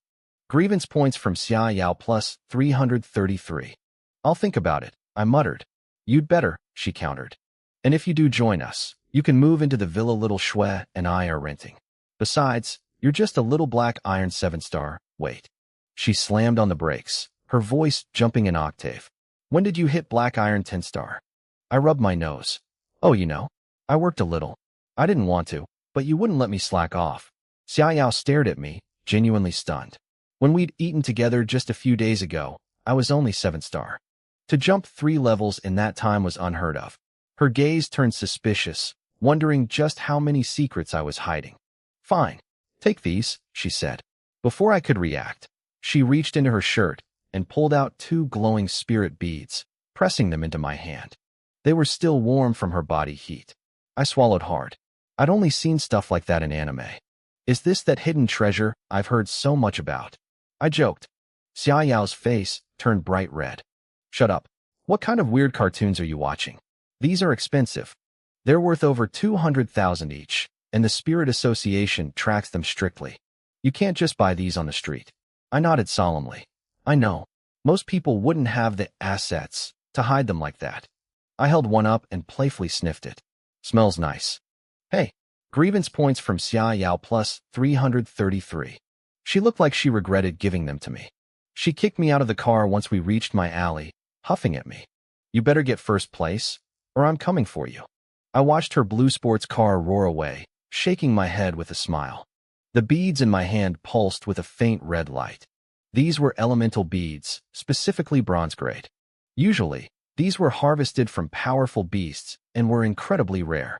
For most people, they only worked if your element matched the bead. For me, since my space ability was unique, I could absorb any attribute for the same effect. I figured these were meant for Zhong Yingxue, since she was a fire type. Xia Yao was giving me a massive leg up. I skipped the night market and went straight home to absorb them. By the time I finished, it was past 7 p.m. My cultivation was still at Black Iron 10-star. It seemed the bottleneck to bronze wasn't going to be easy to break. Then, I remembered something. I pulled a bundle of spirit leaks from my system inventory and headed to the yard. Wang Kai, come here, boy, I called out. A Shiba Inu hopped out of its kennel, wagging its tail and panting happily. I patted his head and pulled a sausage out of my pocket. Look at you, buddy, I sighed. I've lived here 3 years, and you're still a bachelor. It's a tragedy. As your neighbor, I've got to help you out. Don't thank me. Wang Kai gobbled the sausage down, his tail blurring with excitement. He had no idea I'd stuffed a spirit leak right in the middle of it. Jiangnan, you haven't eaten yet? Come over for dinner, my neighbor, Old Man Wang, called out from his porch. Oh, no thanks. I'm good, I yelled back, feeling a bit guilty as I hurried back to my own side of the fence. I peeked over the wall to watch Wang Kai. After a few minutes of sitting in his kennel, the dog's eyes suddenly went wide. His tail started wagging like a propeller. With a sudden bark, he bolted out of the yard, kicking up a cloud of dust. He charged straight into the yard of another neighbor, the Zhou family. He skidded to a halt in front of Guogua, a fluffy white Pekingese lounging under a tree. Their eyes met. Wang Kai let out a low, soulful howl. In the middle of the yard, Zhou Yuqing stopped picking vegetables and stared at the two dogs, her jaw dropping as Wang Kai began his grand romantic pursuit. The two dogs locked eyes in the middle of the yard. Guogua, the little Pekingese, barked back at Wang Kai. Zhou Yuqing stood there with her vegetable basket, frozen for a good 10 seconds as she watched Wang Kai's intense, soulful pursuit. Suddenly, her face turned beet red. Mom, our dog, Guogua and Jiangnan's dog are. She couldn't even finish the sentence before she bolted back into the house, looking completely scandalized. I watched from the shadows of my yard, a smug grin on my face. Go get M, Wang Kai. Give it your best shot. Those spirit leaks were the real deal. I headed back inside and flopped onto my bed. I pulled out my phone and scrolled through Weibo. To my surprise, my follower count had jumped to over 30,000. Even more interesting, 3 people had me on their special notification list. One was listening to snow, obviously Zhong Yingxue. Another was Lonely Wolf of the Moonlight. That had to be Xia Yao. I sighed. She really needed to drop the edgy teenager username. The third was Su Yuan, the streamer from the night market. He'd sent me a private message. Bro, why weren't you at your stall today? Did your backyard catch fire or something? I typed back a quick reply. Going tomorrow. Come by, and I'll teach you how to kick a durian. Grievance points from Su Yuan plus 888. I chuckled. He was too easy. After a moment of thought, I changed my Weibo handle to Life is Too Hard and posted my very first update. Life is too hard. If you're brave enough to click this, you've got guts. P.S. New goal, rank first in the school year. Within minutes, the comments flooded in. You wasted my emotions. I knew this stall owner was a student. No humanity. Little brother, why didn't you show up today? I missed you. I drove 250 kilometers to the night market just for that great strength potion, and you weren't there. Then I saw a comment from Zhong Yingxue. Xiaonan, fighting. And one from Xia Yao, I want meat. I smiled. For the first time, I felt like I actually had something to work toward, not just for myself, but for them. I tried to get some sleep, but the neighborhood dogs had other plans. The entire block erupted into a symphony of howling and barking. The culprit, of course, was Wang Kai. Guogua was just the beginning of his legendary night. Once he finished his business at the Zhou house, he didn't stop. He sprinted over to Auntie Lu's place to woo her large German shepherd, Lai Fu. He spent the entire night on a mission, covering 108 houses and conquering every female dog in the village. The next morning, A crowd gathered at Old Man Wang's gate. Uncle Wang, you've got to control Wang Kai? My dog was howling so loud last night, I thought she was being possessed. Tell me about it. My 3 dogs, and I didn't get a wink of sleep. One woman nudged her husband. Look at Wang Kai, then look at you. You're pathetic. Why can't you learn a thing or two from him? The husband just looked at the ground, speechless. Old Man Wang was equally baffled.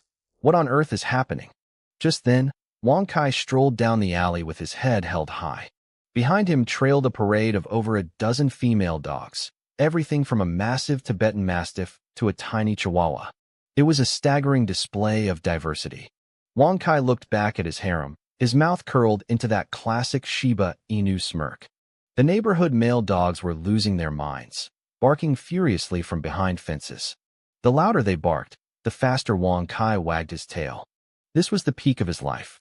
I gave him a silent thumbs up from my window. Good job, buddy. The spirit leeks were terrifyingly effective. I briefly considered making a plate of leek and egg stir-fry for myself, but then I remembered the side effects of the strength potion and the detox beans. I shuddered. I'd better observe Wang Kai for a few more days first. That evening, I set up my stall at the Jiangxing night market right on time. Along with 10 bottles of Farmer's Spring water, I added a bag of detox beans to my inventory. I left the spirit leeks at home for now. As soon as I opened, the 10 bottles of strength potion sold out instantly. Between Su Yuan's stream and my Weibo post, business was exploding. But of course, trouble wasn't far behind. Bareheaded Chong and Scarface were back, and this time they brought backup. They were trailing behind a massive guy who looked like a tank. He was nearly 2 meters tall, with bronze skin and muscles that looked like they were carved out of stone. He wore a tight black t-shirt and jeans, radiating pure intimidation. He wasn't here yesterday, but you're sure he's here now? The big guy asked. I promise, young Master Wu. We checked everything. Chong hissed, grinning like a sycophant. We're counting on you this time. The big guy, Wu Liang, cracked his knuckles. If I don't teach him a lesson, people will think our group is soft. But when they reached the stall, Wu Liang froze. Wait, Jiang Nan. He was a student at Jiangxing High too. He knew exactly who I was.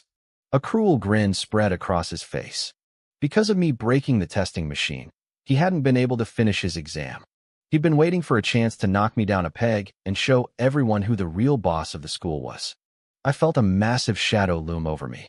I looked up and saw the trio. I knew exactly why they were here.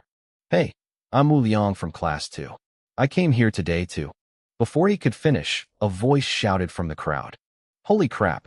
Bro, I finally found you. It was Zheng Wei, the guy who had gone bald from my potion. I held up a hand to Wu Liang. You 3, hold on a sec. Wu Liang, Scarface, and Chong all stared at me, stunned. Grievance points from Wu Liang plus 888.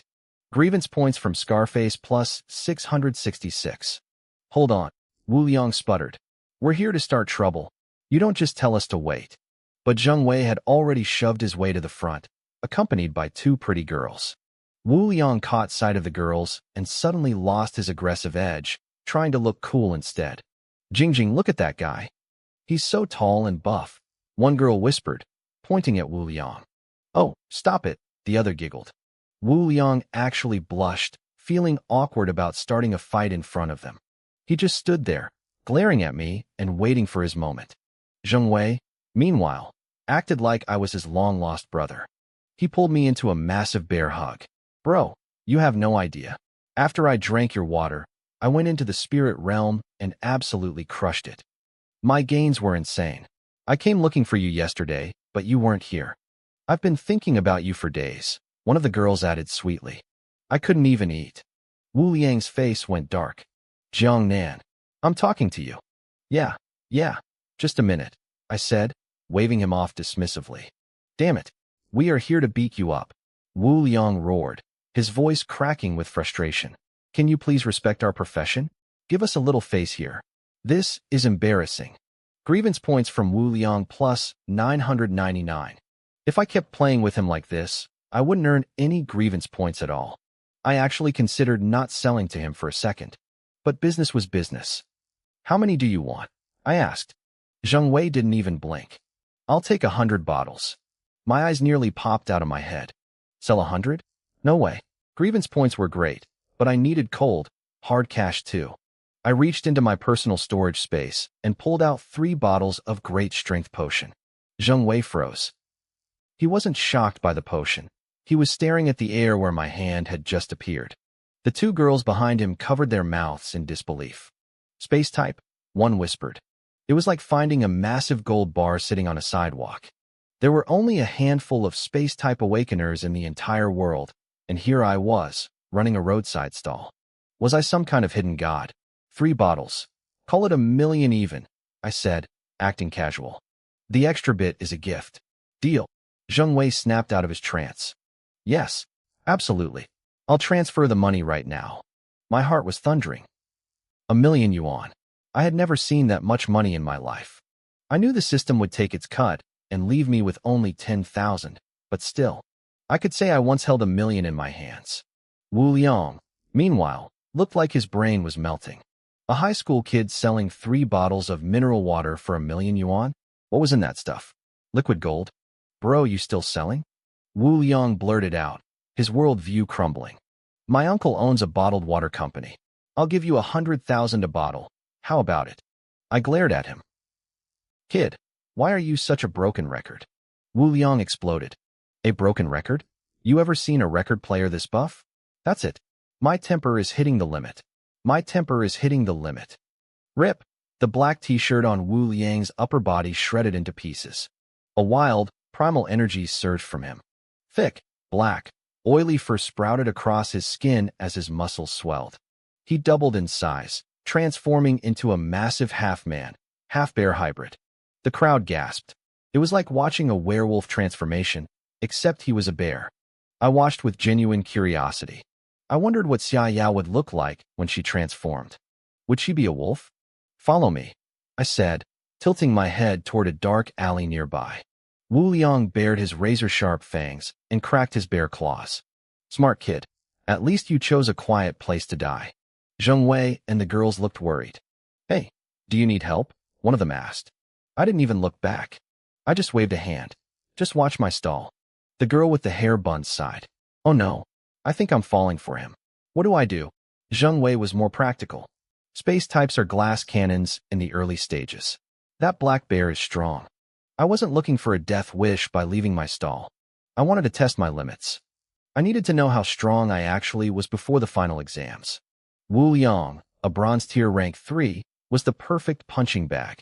Inside the alley, Wu Liang let out a cruel laugh. I've wanted to handle you for a long time. Don't worry, I won't kill you, at least not too quickly. The response he got was a red brick flying through the air. Thwack! It smashed right into his bare face and shattered into dust. Wu Liang roared. In 2 massive strides, he was in front of me. He swung a heavy bare fist that whistled through the air.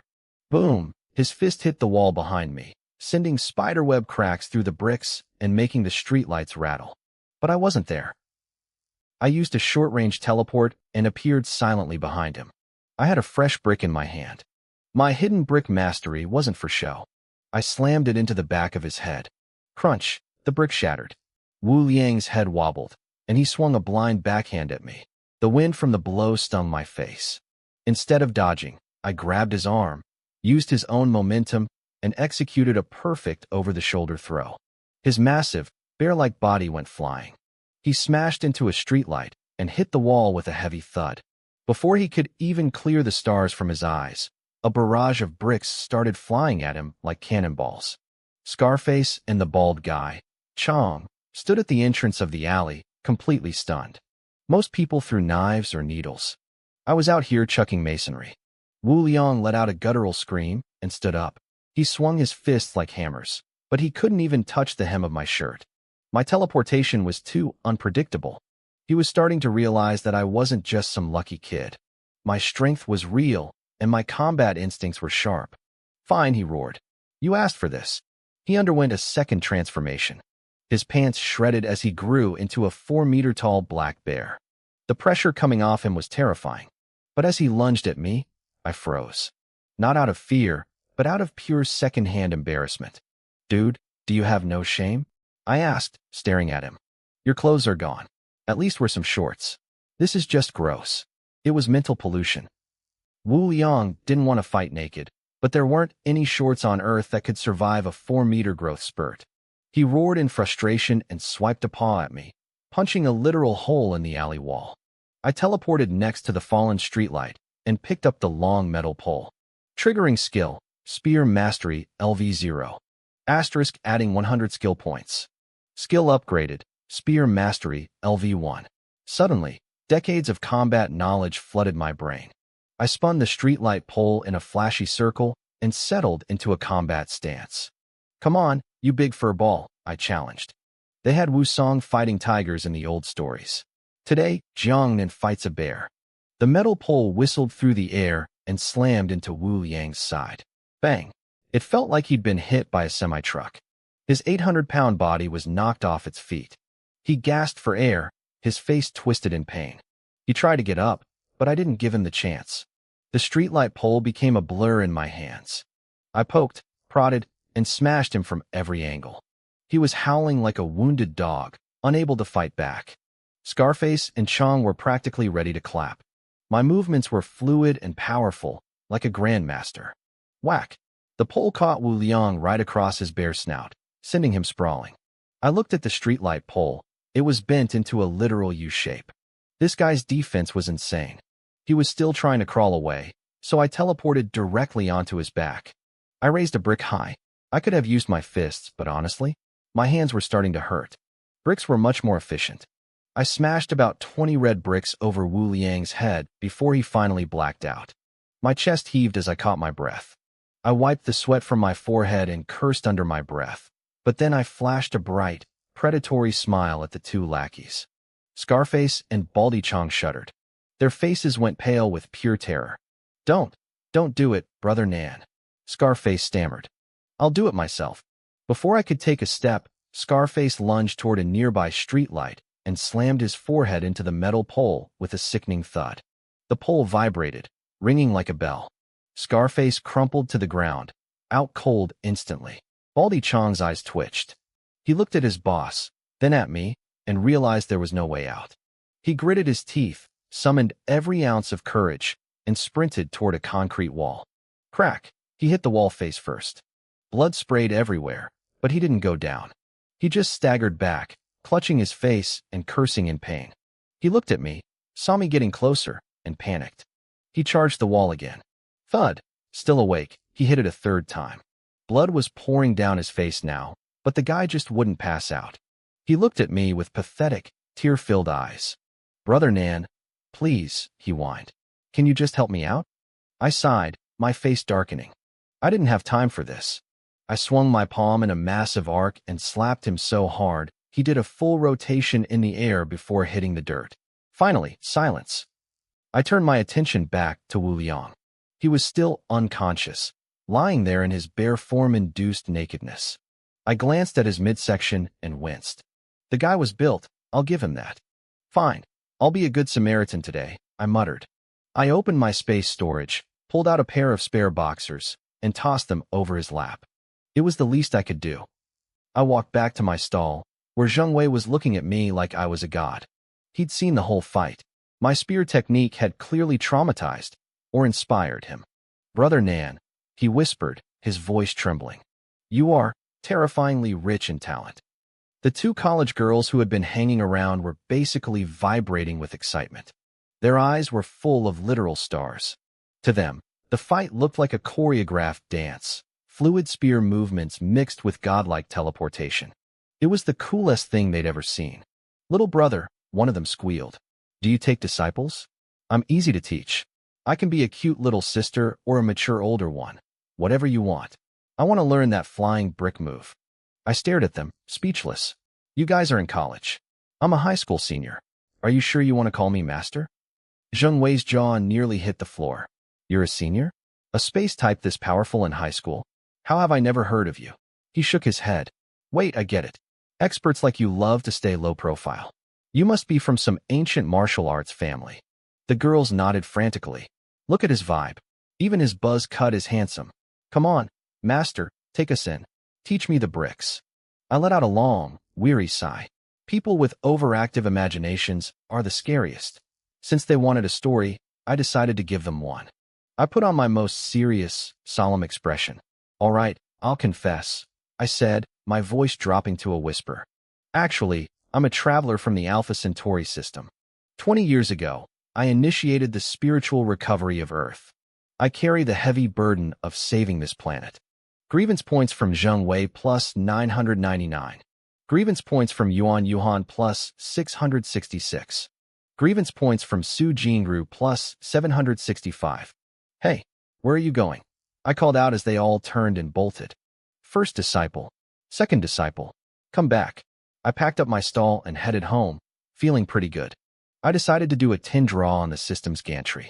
Most of my points lately had come from Luo Tianxiang and Wu Liang. I looked at the 10 bundles of spiritual leaks I pulled and sighed. It wasn't exactly a jackpot.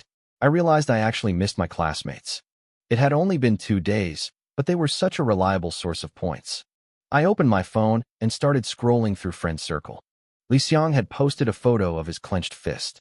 The caption read, "Asterisk people better than me are still working hard. What reason do I have to stop?" Asterisk. It had over 50 likes and a bunch of inspiring comments. I grinned and typed a reply. Asterisk my idol. If people better than you are already working hard, then what's the point of you trying? You'll never catch up anyway. Asterisk grievance points from Li Xiang plus 999. That felt great. Next was Li Mayan. She posted, asterisk been home all weekend cultivating. Tired as a dog. But I finally broke through to iron rank, 10 star. Hard work pays off. Asterisk. I commented, dogs really aren't as tired as you think they are. Someone replied to me, asterisk hahaha, brother Nan is right. My dog just eats and sleeps all day. Asterisk. Grievance points from Li Mayan plus 666. Then there was Lu Wuchuan. He posted, asterisk why do I always gag when I brush my teeth in the morning?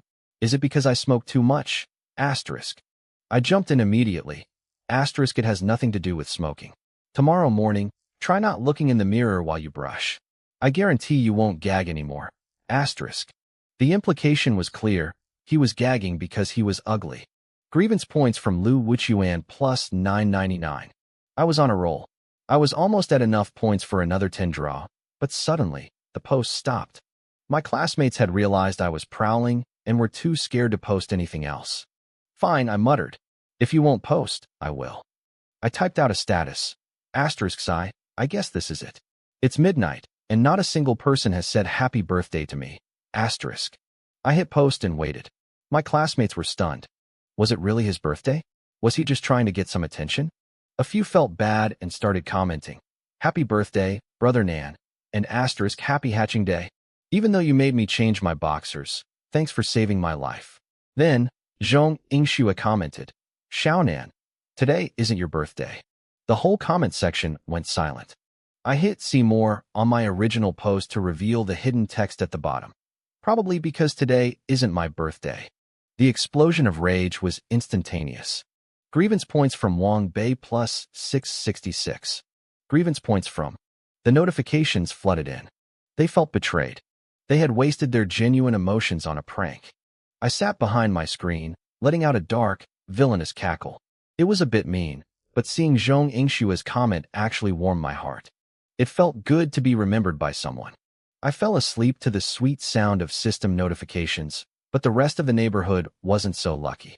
The stray dogs were still going crazy outside, howling into the night, leaving half the village tossing and turning in frustration. The next morning, the sun rose bright and warm. Wu Liang woke up with a start in the alleyway. He had shifted back into his human form. He was covered in bruises, his face was swollen, and he was completely, 100% naked except for a pair of boxers that were definitely too small for him. He opened his eyes only to be blinded by camera flashes. A crowd of neighbors had gathered at the mouth of the alley. Oh my, young people these days are so bold, one old lady chirped, leaning in for a better look. He's got a decent build, though. Maybe he got kicked out of a hotel, another laughed. Young girls were covering their eyes with their hands, but peeking through their fingers. Wu Liang's brain felt like it was exploding. He looked around for Scarface and Baldy Chong, but they were long gone. He was alone, exposed, and trapped under the predatory gaze of the local grandmas. He just wanted to find a hole and crawl into it. Wu Liang looked down and realized there was a pair of boxers resting on his chest. He froze. Did my God leave these for me? He felt a sudden wave of gratitude wash over him. What a saint.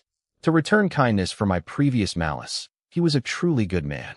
His goons, Baldy Chong and Scarface, had abandoned him. He had been left with absolutely nothing. Yet in the end, his God had provided him with a single pair of underwear. Sure, they were yellow, tight-fitting, and featured a giant Pikachu on the front, but they were still underwear. With tears of appreciation in his eyes, Wu Liang pulled them on. He paused. They were actually comfortable. It was a sensation his usual boxers had never given him. Right then and there, Wu Liang officially converted from the loose boxer faith to the tight Pikachu sect. The neighbors watched him, their expressions shifting from amusement to genuine horror. They scrambled to clear a path as he stepped out. Phone cameras flashed like a red carpet event, turning the narrow alleyway into a runway. Wu Liang didn't care. He marched out of that alley with his head held high. As he walked, he thought back to the fight from the night before. His face grew serious. He never imagined that Jiang Nan, the guy everyone called a loser, could be that powerful. The spear techniques, the hand-to-hand combat, the flying bricks. Just thinking about it made Wu Liang's blood boil with excitement. Being low-key really was the ultimate flex. He knew what he had to do. He had to find Jiang Nan. That morning, I walked into my classroom. As usual, the room went dead silent for a moment. My chicken soup for the soul post from the night before had clearly left a bitter taste in everyone's mouths. The second I stepped through the door, my grievance point notifications started refreshing like crazy. Li Xiang still looked traumatized by the double pop incident, and Li Mayan just looked miserable. Apparently, she was officially single now. During morning study, Lu Chuanwu was hunched over his desk, scrolling through his phone. Suddenly, he let out a loud snort. A few seconds later, my phone vibrated. Lu Chuanwu had shared a Weibo link to the class group chat. "Is this Wu Liang from class 2? He typed, followed by a string of laughing emojis. "I'm dying. This guy just made his official debut. And the Pikachu print? Is he trying to be cute? His physique is insane, though," someone else chimed in. "Are those muscles for real? I think I'm in love." "You love him, but he definitely doesn't love you," another classmate joked. Curiosity got the better of me, and I clicked the link. I immediately regretted it. The headline read, "Shocking, masculine pervert spotted on pedestrian street. Is this a breakdown of morality?" It was a gallery of 9 photos showing Wu Liang walking down the street in nothing but those yellow boxers. He looked like he was deep in thought, strolling with the confidence of a tiger. The comment section was a war zone. "I admire this brother's courage," one user wrote. "Big respect for Pikachu. I saw him while eating breakfast this morning," another complained. "I spit my soy milk everywhere. Who's paying for my meal?" Then I saw a comment that made me choke. "God, the night market is selling those boxers for cheap. 2 for $10.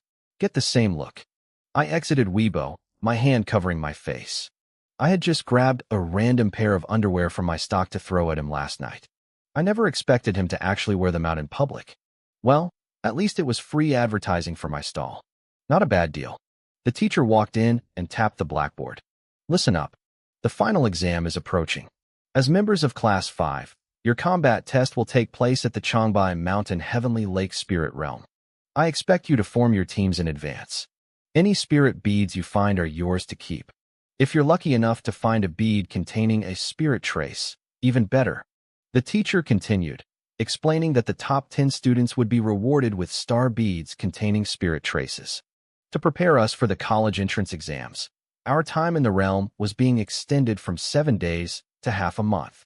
Teams aren't restricted to your own class, the teacher added. Ideally, you want a balanced squad, a tank, a mage, a melee fighter, and a crowd controller. The classroom erupted into chatter. The Heavenly Lake Spirit Realm was a place people both loved and hated. "Our school is so behind," someone grumbled. "The top schools start team training in 10th grade. We're just left to wing it." "Forget that. Let's talk about teams. I'm sticking with my crew from last year. We have the best chemistry." I listened quietly, my mind focusing on the spirit trace part. Low-level spirit beasts rarely carried them. Even if you found one, it was incredibly rare to find one that matched your specific attribute. As a spirit awakener, you can only absorb traces that match your power. Since I was at the Black Iron rank, I could only absorb one, and it had to be space-type. China is vast, but space-type beasts are incredibly rare. The Awakener Association keeps a tight grip on them. Even if there were some available, a guy like me wouldn't be able to get his hands on one. My teleportation was an innate ability, not something I had absorbed. I wondered if the school's reward for the top 10 would actually include a space-type bead. Why isn't our god looking for a teammate? Li Xiang sneered, breaking my train of thought. He's so strong, a dual awakener, Lu Chuanwu mocked. Does he even need teammates? Exactly. Our god can shatter a testing machine with one punch. He probably thinks the spirit beast will just stand there and let him hit them. He's never even been to a spirit realm before. Don't worry, Li Xiang laughed. He has teleportation. He'll be great at running away. He might not kill any beasts, but he'll definitely survive. I bet he's never even killed a chicken before. A loser is always a loser. Dual Awakener? What a joke. Who would be stupid enough to team up with a liability like him? I stretched my arms, ignoring the cold remarks. I was debating whether to farm another wave of grievance points when the classroom door was kicked open. Wu Liang stormed in, his face still swollen and bruised. Everyone froze. Xiao Nan Nan, where are you? His voice boomed. His eyes scanned the room until they landed on me sitting by the window. He broke into a wide, terrifying grin. The class collectively shuddered. Holy crap, Jiang Nan is about to get wrecked, someone whispered. Why did he have to provoke a psycho like Wu Liang? Wu Liang is dangerous. His dad is the biggest used car mogul in the north. The street thugs in this city all call him Lord Wu. This is going to be a bloodbath. Li Xiang and Lu Chuanwu were practically vibrating with excitement. They weren't about to help me. They were just waiting for the show to start. Wu Liang marched straight up to me. He looked dead serious. God, he barked, be my boss. I want to follow you and learn. The room went silent. I could practically hear Li Xiang's jaw hitting the floor. Learn? Boss. He wasn't here to beat me up. He was here to join me? Had he lost his mind? I looked at him and curled my lip. You're not exactly a good guy yourself, are you? Li Mayan stared at me like she didn't recognize me. Who speaks to a guy like Wu Liang with that much attitude? Was I trying to get killed? Wu Liang shook his head earnestly. I looked into it. The incident at the barbecue stall was those guys' fault. I've already had them dealt with. It won't happen again. Last night, I was a jerk. You were right to hit me, boss. I looked at Wu Liang, then at the shocked faces of my classmates. Lu Chuanwu looked like he'd seen a ghost. The rumors were already flying. Everyone knew we'd fought the night before. They'd seen Wu Liang show up this morning looking like a human bruise, and they knew I was the one who did it. They couldn't wrap their heads around it. Wu Liang was the school's most notorious fighter, a guy who could crush people with raw power, and here he was, acting like my loyal subordinate while I stood there without a scratch. I gave him a bright, sharp smile. You're pretty good at taking a hit, I said. Think you can handle the damage for me in the Tianqi spirit realm? Wu Liang's eyes lit up. He slammed a fist against his chest. Leave it to me. As long as I'm still standing, I won't let a single scratch touch you, boss. I went silent for a moment, studying him. Then, I laughed and patted his shoulder. All right, follow me, then. My team could use a tank. Wu Liang blinked, looking a bit confused. Team? What team? He thought I meant a school club, but he didn't realize I was looking much further ahead, to the Songjiang Spirit Academy. From the side, Li Xiang couldn't help himself. Wu Liang, have you lost your mind? The spirit realm is dangerous. Dragging a dead weight like Jiang Nan along. You'll never get a good rank. It'll be a miracle if you even survive. Li Xiang hated this. He wanted me at the bottom of the food chain, right where he thought I belonged. He couldn't stand seeing me join forces with a powerhouse. Wu Liang spun around. Rip! With a sudden roar, his muscles swelled so fast his school uniform literally exploded off his torso. His eyes turned blood red, and his canine teeth elongated into fangs. He reached out and grabbed Li Xiang by the collar, lifting him off the floor. Kid, Wu Liang growled, his voice vibrating with menace. Keep your mouth shut. Who gave you permission to talk to my big brother like that? Li Xiang turned pale, his legs dangling in the air. Facing those crimson eyes, cold sweat poured down his face. I was just giving a suggestion. Wu Liang glared. Do I look like I care about your opinion? He was about to throw a punch when I aimed a kick right at Wu Liang's backside. Enough of that. You really love destroying your clothes, don't you? Those uniforms aren't free. Wu Liang immediately deflated, dropping Li Xiang like a sack of trash onto the teacher's podium. Chalk went flying everywhere. I'll do whatever you say, boss, he mumbled. Li Xiang sat on the floor, his face twisted with resentment, but he didn't dare utter another word. The rest of the class just stared. I had just kicked the school's scariest bully, and instead of getting angry, he was acting like a disciplined puppy. Their entire perception of me was shifting in real time. Just then, a long-haired girl in a short skirt peeked into the classroom. She saw Wu Liang, and her face brightened. Wu, do you want to team up? My teammates from last year dumped me. Wu Liang looked at me for permission. That's Tang Qinya. She sits in front of me. Black Iron rank 9, wood element. What do you think? I froze. There was a breeze coming from the hallway. I recognized her. This was the girl I'd run into in the corridor earlier. Tang Qinya looked confused that Wu Liang was asking for my opinion, but when she saw me, her face turned bright red. There is no wind in the hallway today, she snapped. Grievance points from Tang Qinya plus 663. I chuckled. This girl was actually kind of cute. Sure, why not? She's in. Wu Liang nodded happily, bent over to pick up his shredded uniform, and swaggered out of the room. But as he bent down, I caught a glimpse of something yellow around his waist, a Pikachu-themed waistband.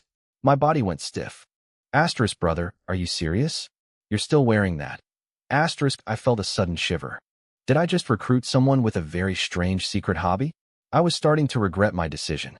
Li Xiang stood up, dusting himself off, and walked past me with a dark expression. Once we're in the Tianqi spirit realm, you'll find out how weak you really are. I shrugged.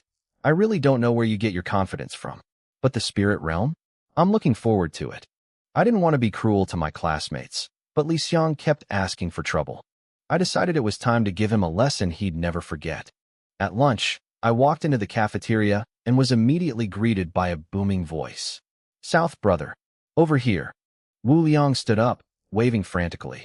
The entire cafeteria went silent. Did I hear that right? Someone whispered.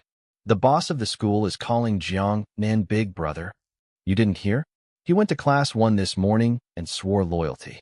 And did you see the Weibo post? Wu Liang was wearing Pikachu underwear. Now he's this close to Jiang Nan. Maybe Jiang Nan sold his soul for a better grade. I felt my face darkening as I walked past the whispering students. Asterisk sold my soul. If my soul was worth money, I would have sold it a long time ago. Asterisk. I sat down across from Wu Liang, who had already bought my lunch for me. What's up, South brother? Someone bothering you? Just give me the word, and I'll teach them how to be a person. I sighed, looking at him. Wu Liang, tell me, how are your grades? Wu Liang looked proud.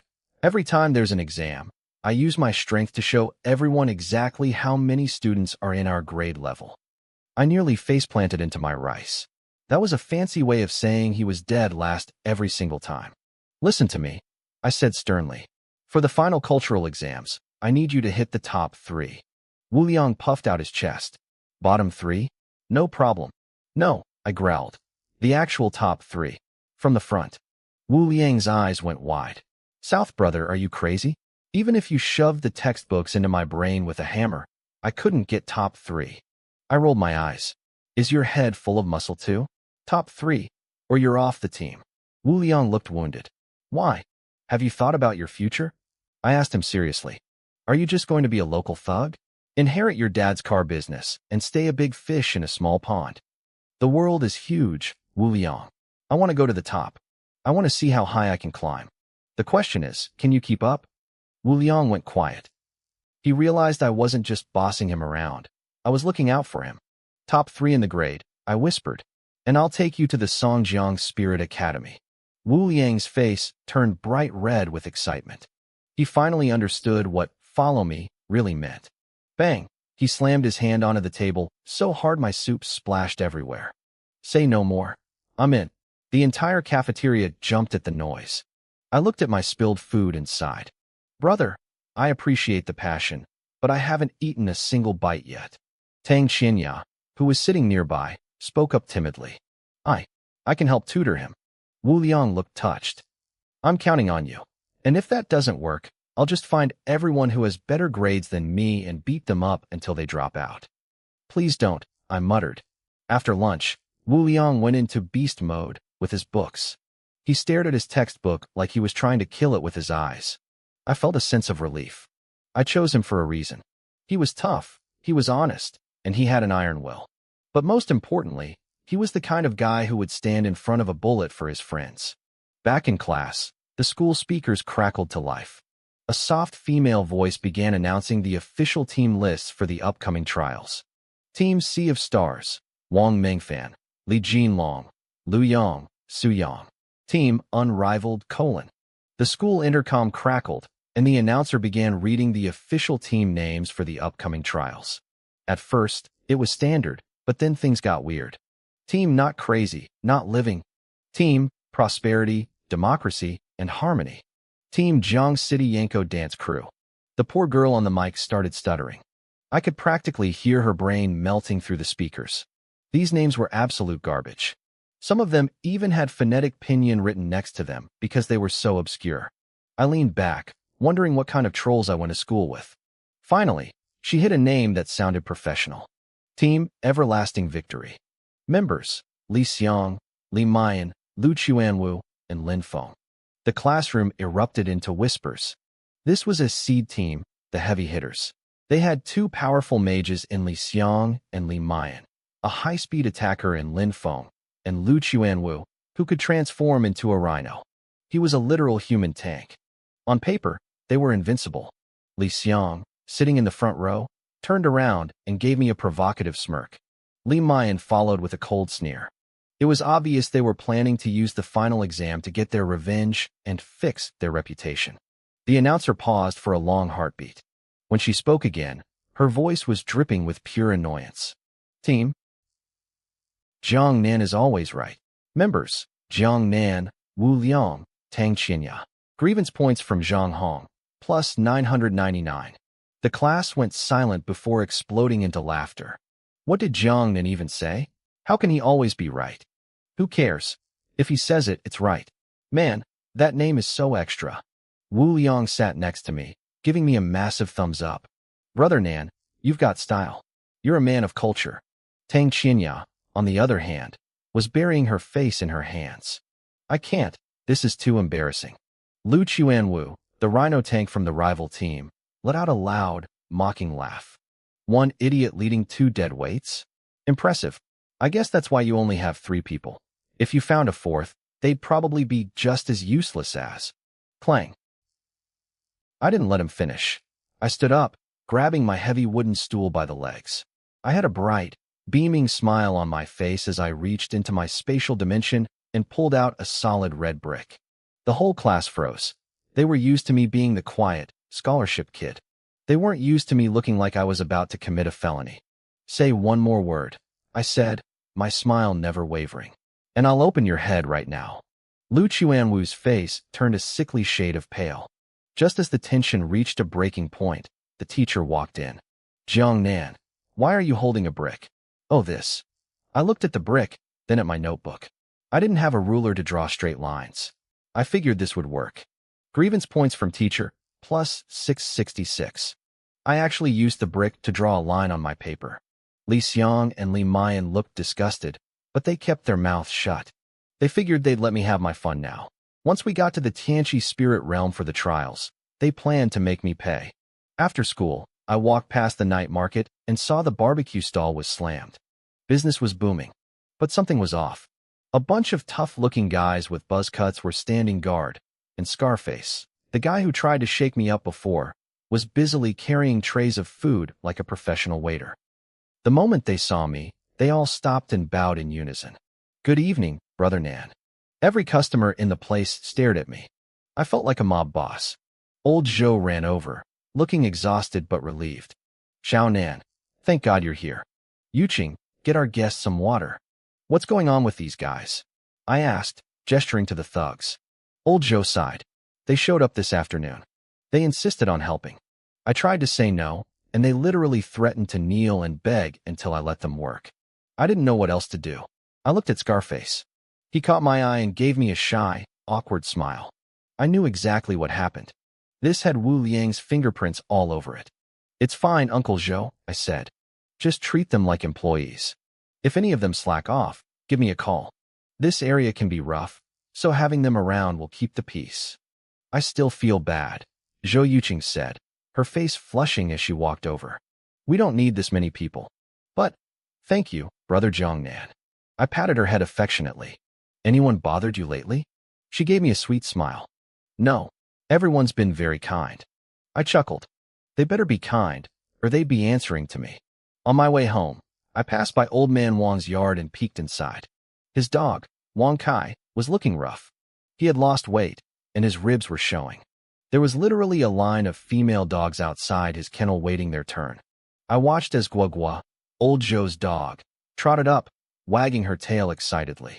She let out a sharp bark, grabbed Wang Kai by the tail, and dragged his exhausted body back into the kennel.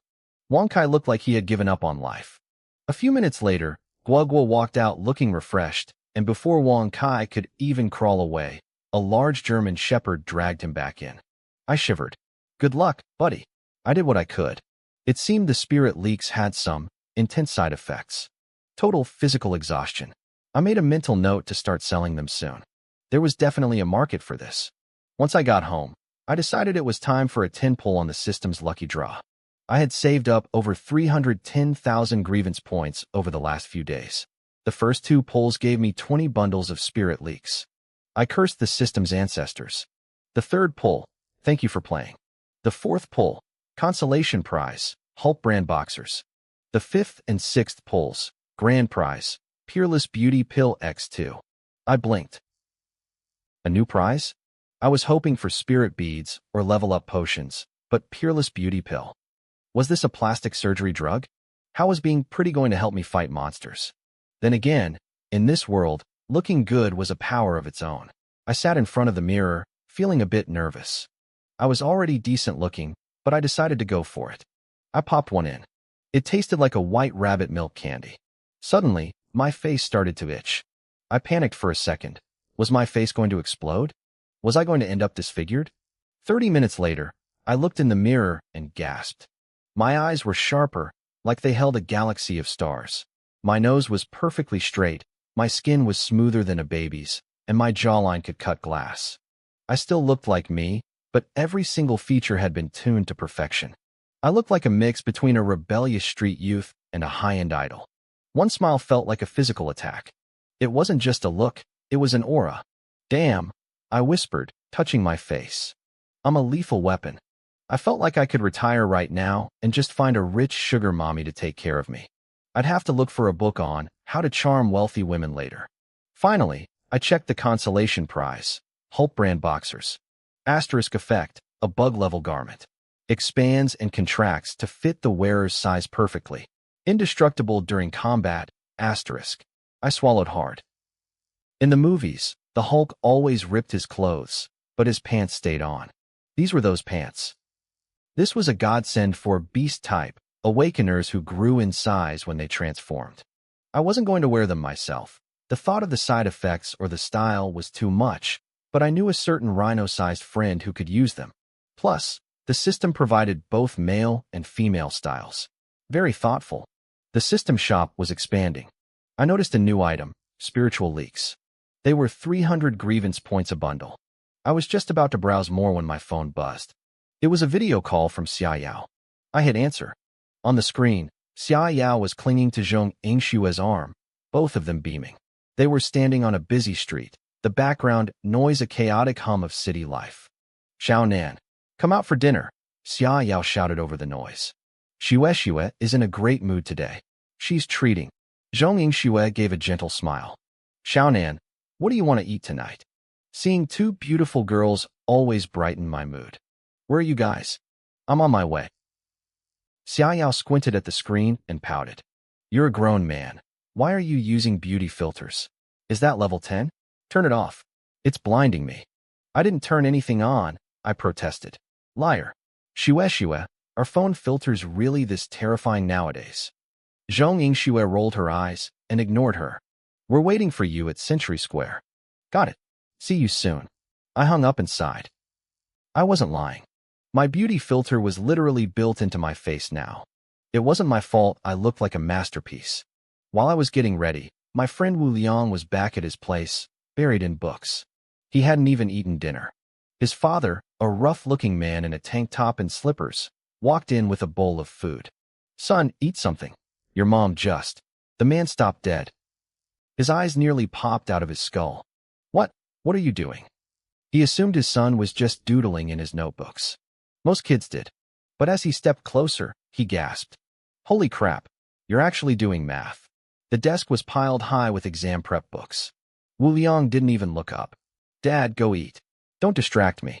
I'm going to be top 3 in the grade this semester." His father looked devastated. "Top 3? What happened to dropping out after high school? You were supposed to drop out, do some bad stuff, join the streets, and take over my position. That's how a father finds peace of mind." Wu Liang looked disgusted. "I don't want a smooth, predictable life like that." "Did someone hurt you?" his dad asked, panicking. "Tell me who. I'll go get him." Wu Liang stood up and pushed him out the door. "Dad, I need to study. Leave me alone." Outside the room, the father stood in a daze. "Wife, I think our son has a weird disease." "What's wrong with him?" his mother yelled from the kitchen. "He's studying. He wants to be top 3. "I think you're the one who's sick," she screamed back. "Get your butt over here and eat." Meanwhile, I was walking down the street. I was wearing a pair of baggy shorts, flip-flops, and a t-shirt with a Sailor Moon print. It was a loud, chaotic outfit, but the attention I got was explosive.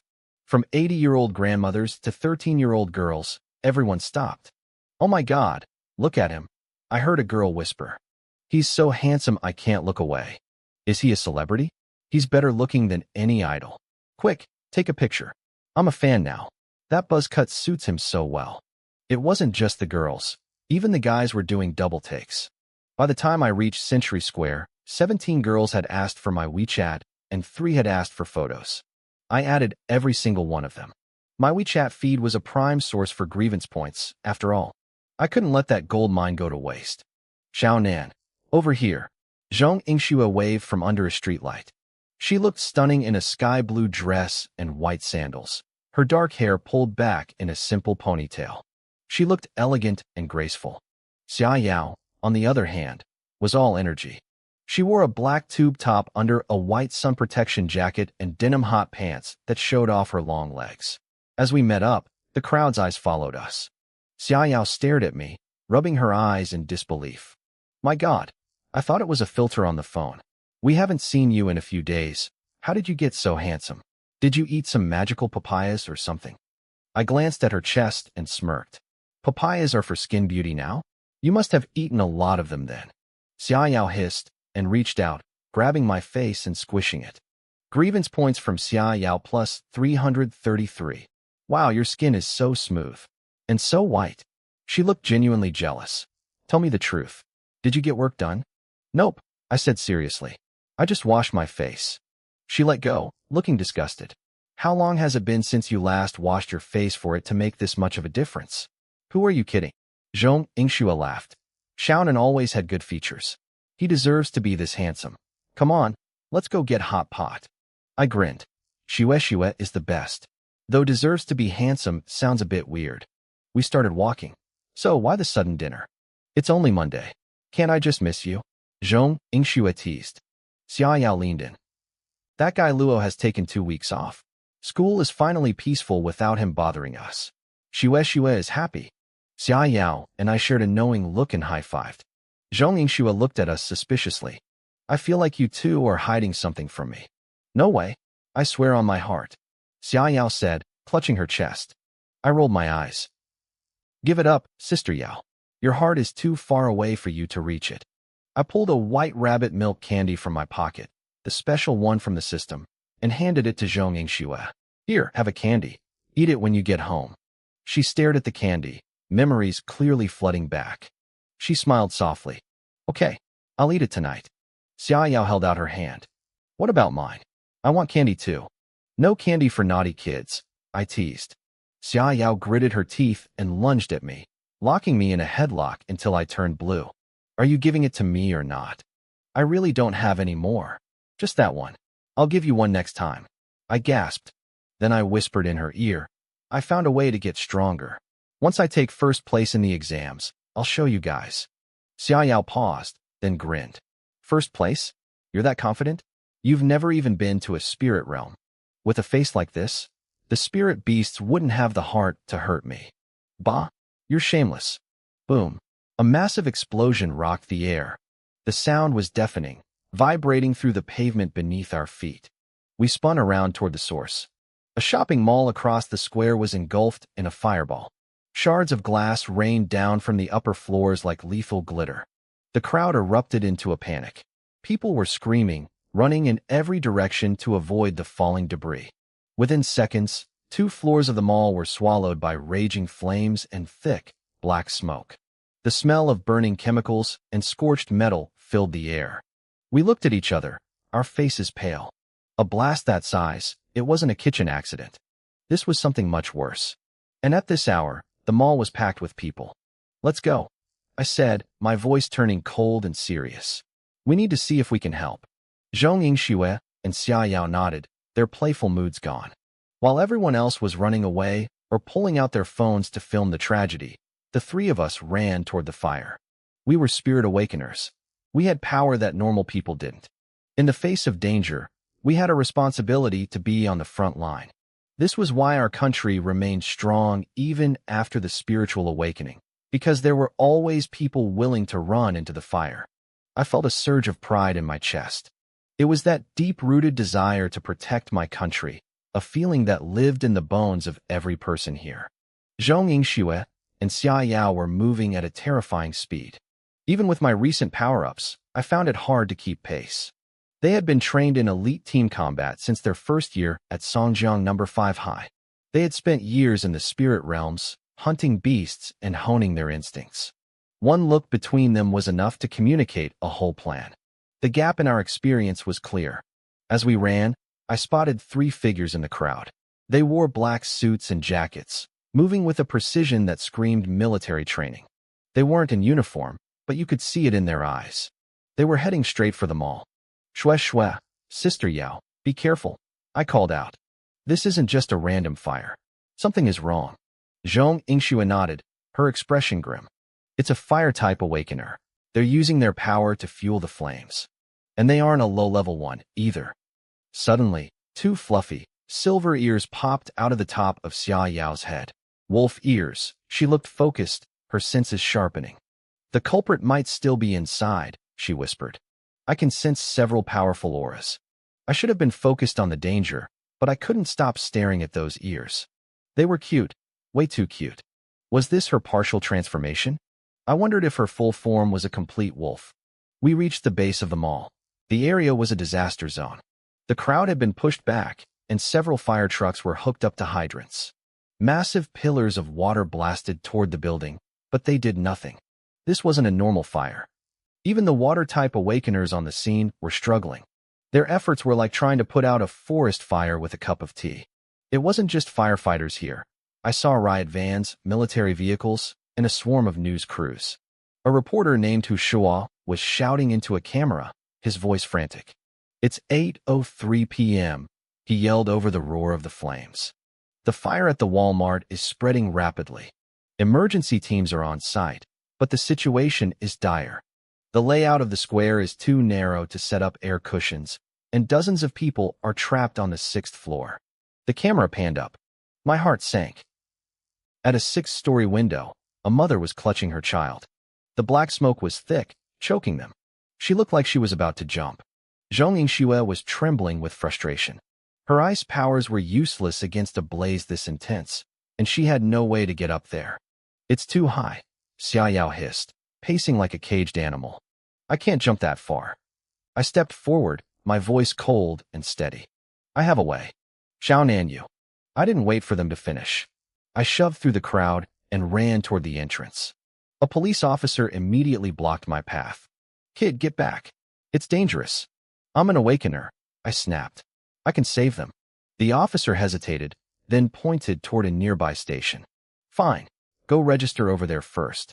We have to keep track of everyone entering the zone during an emergency. Stay safe. Register?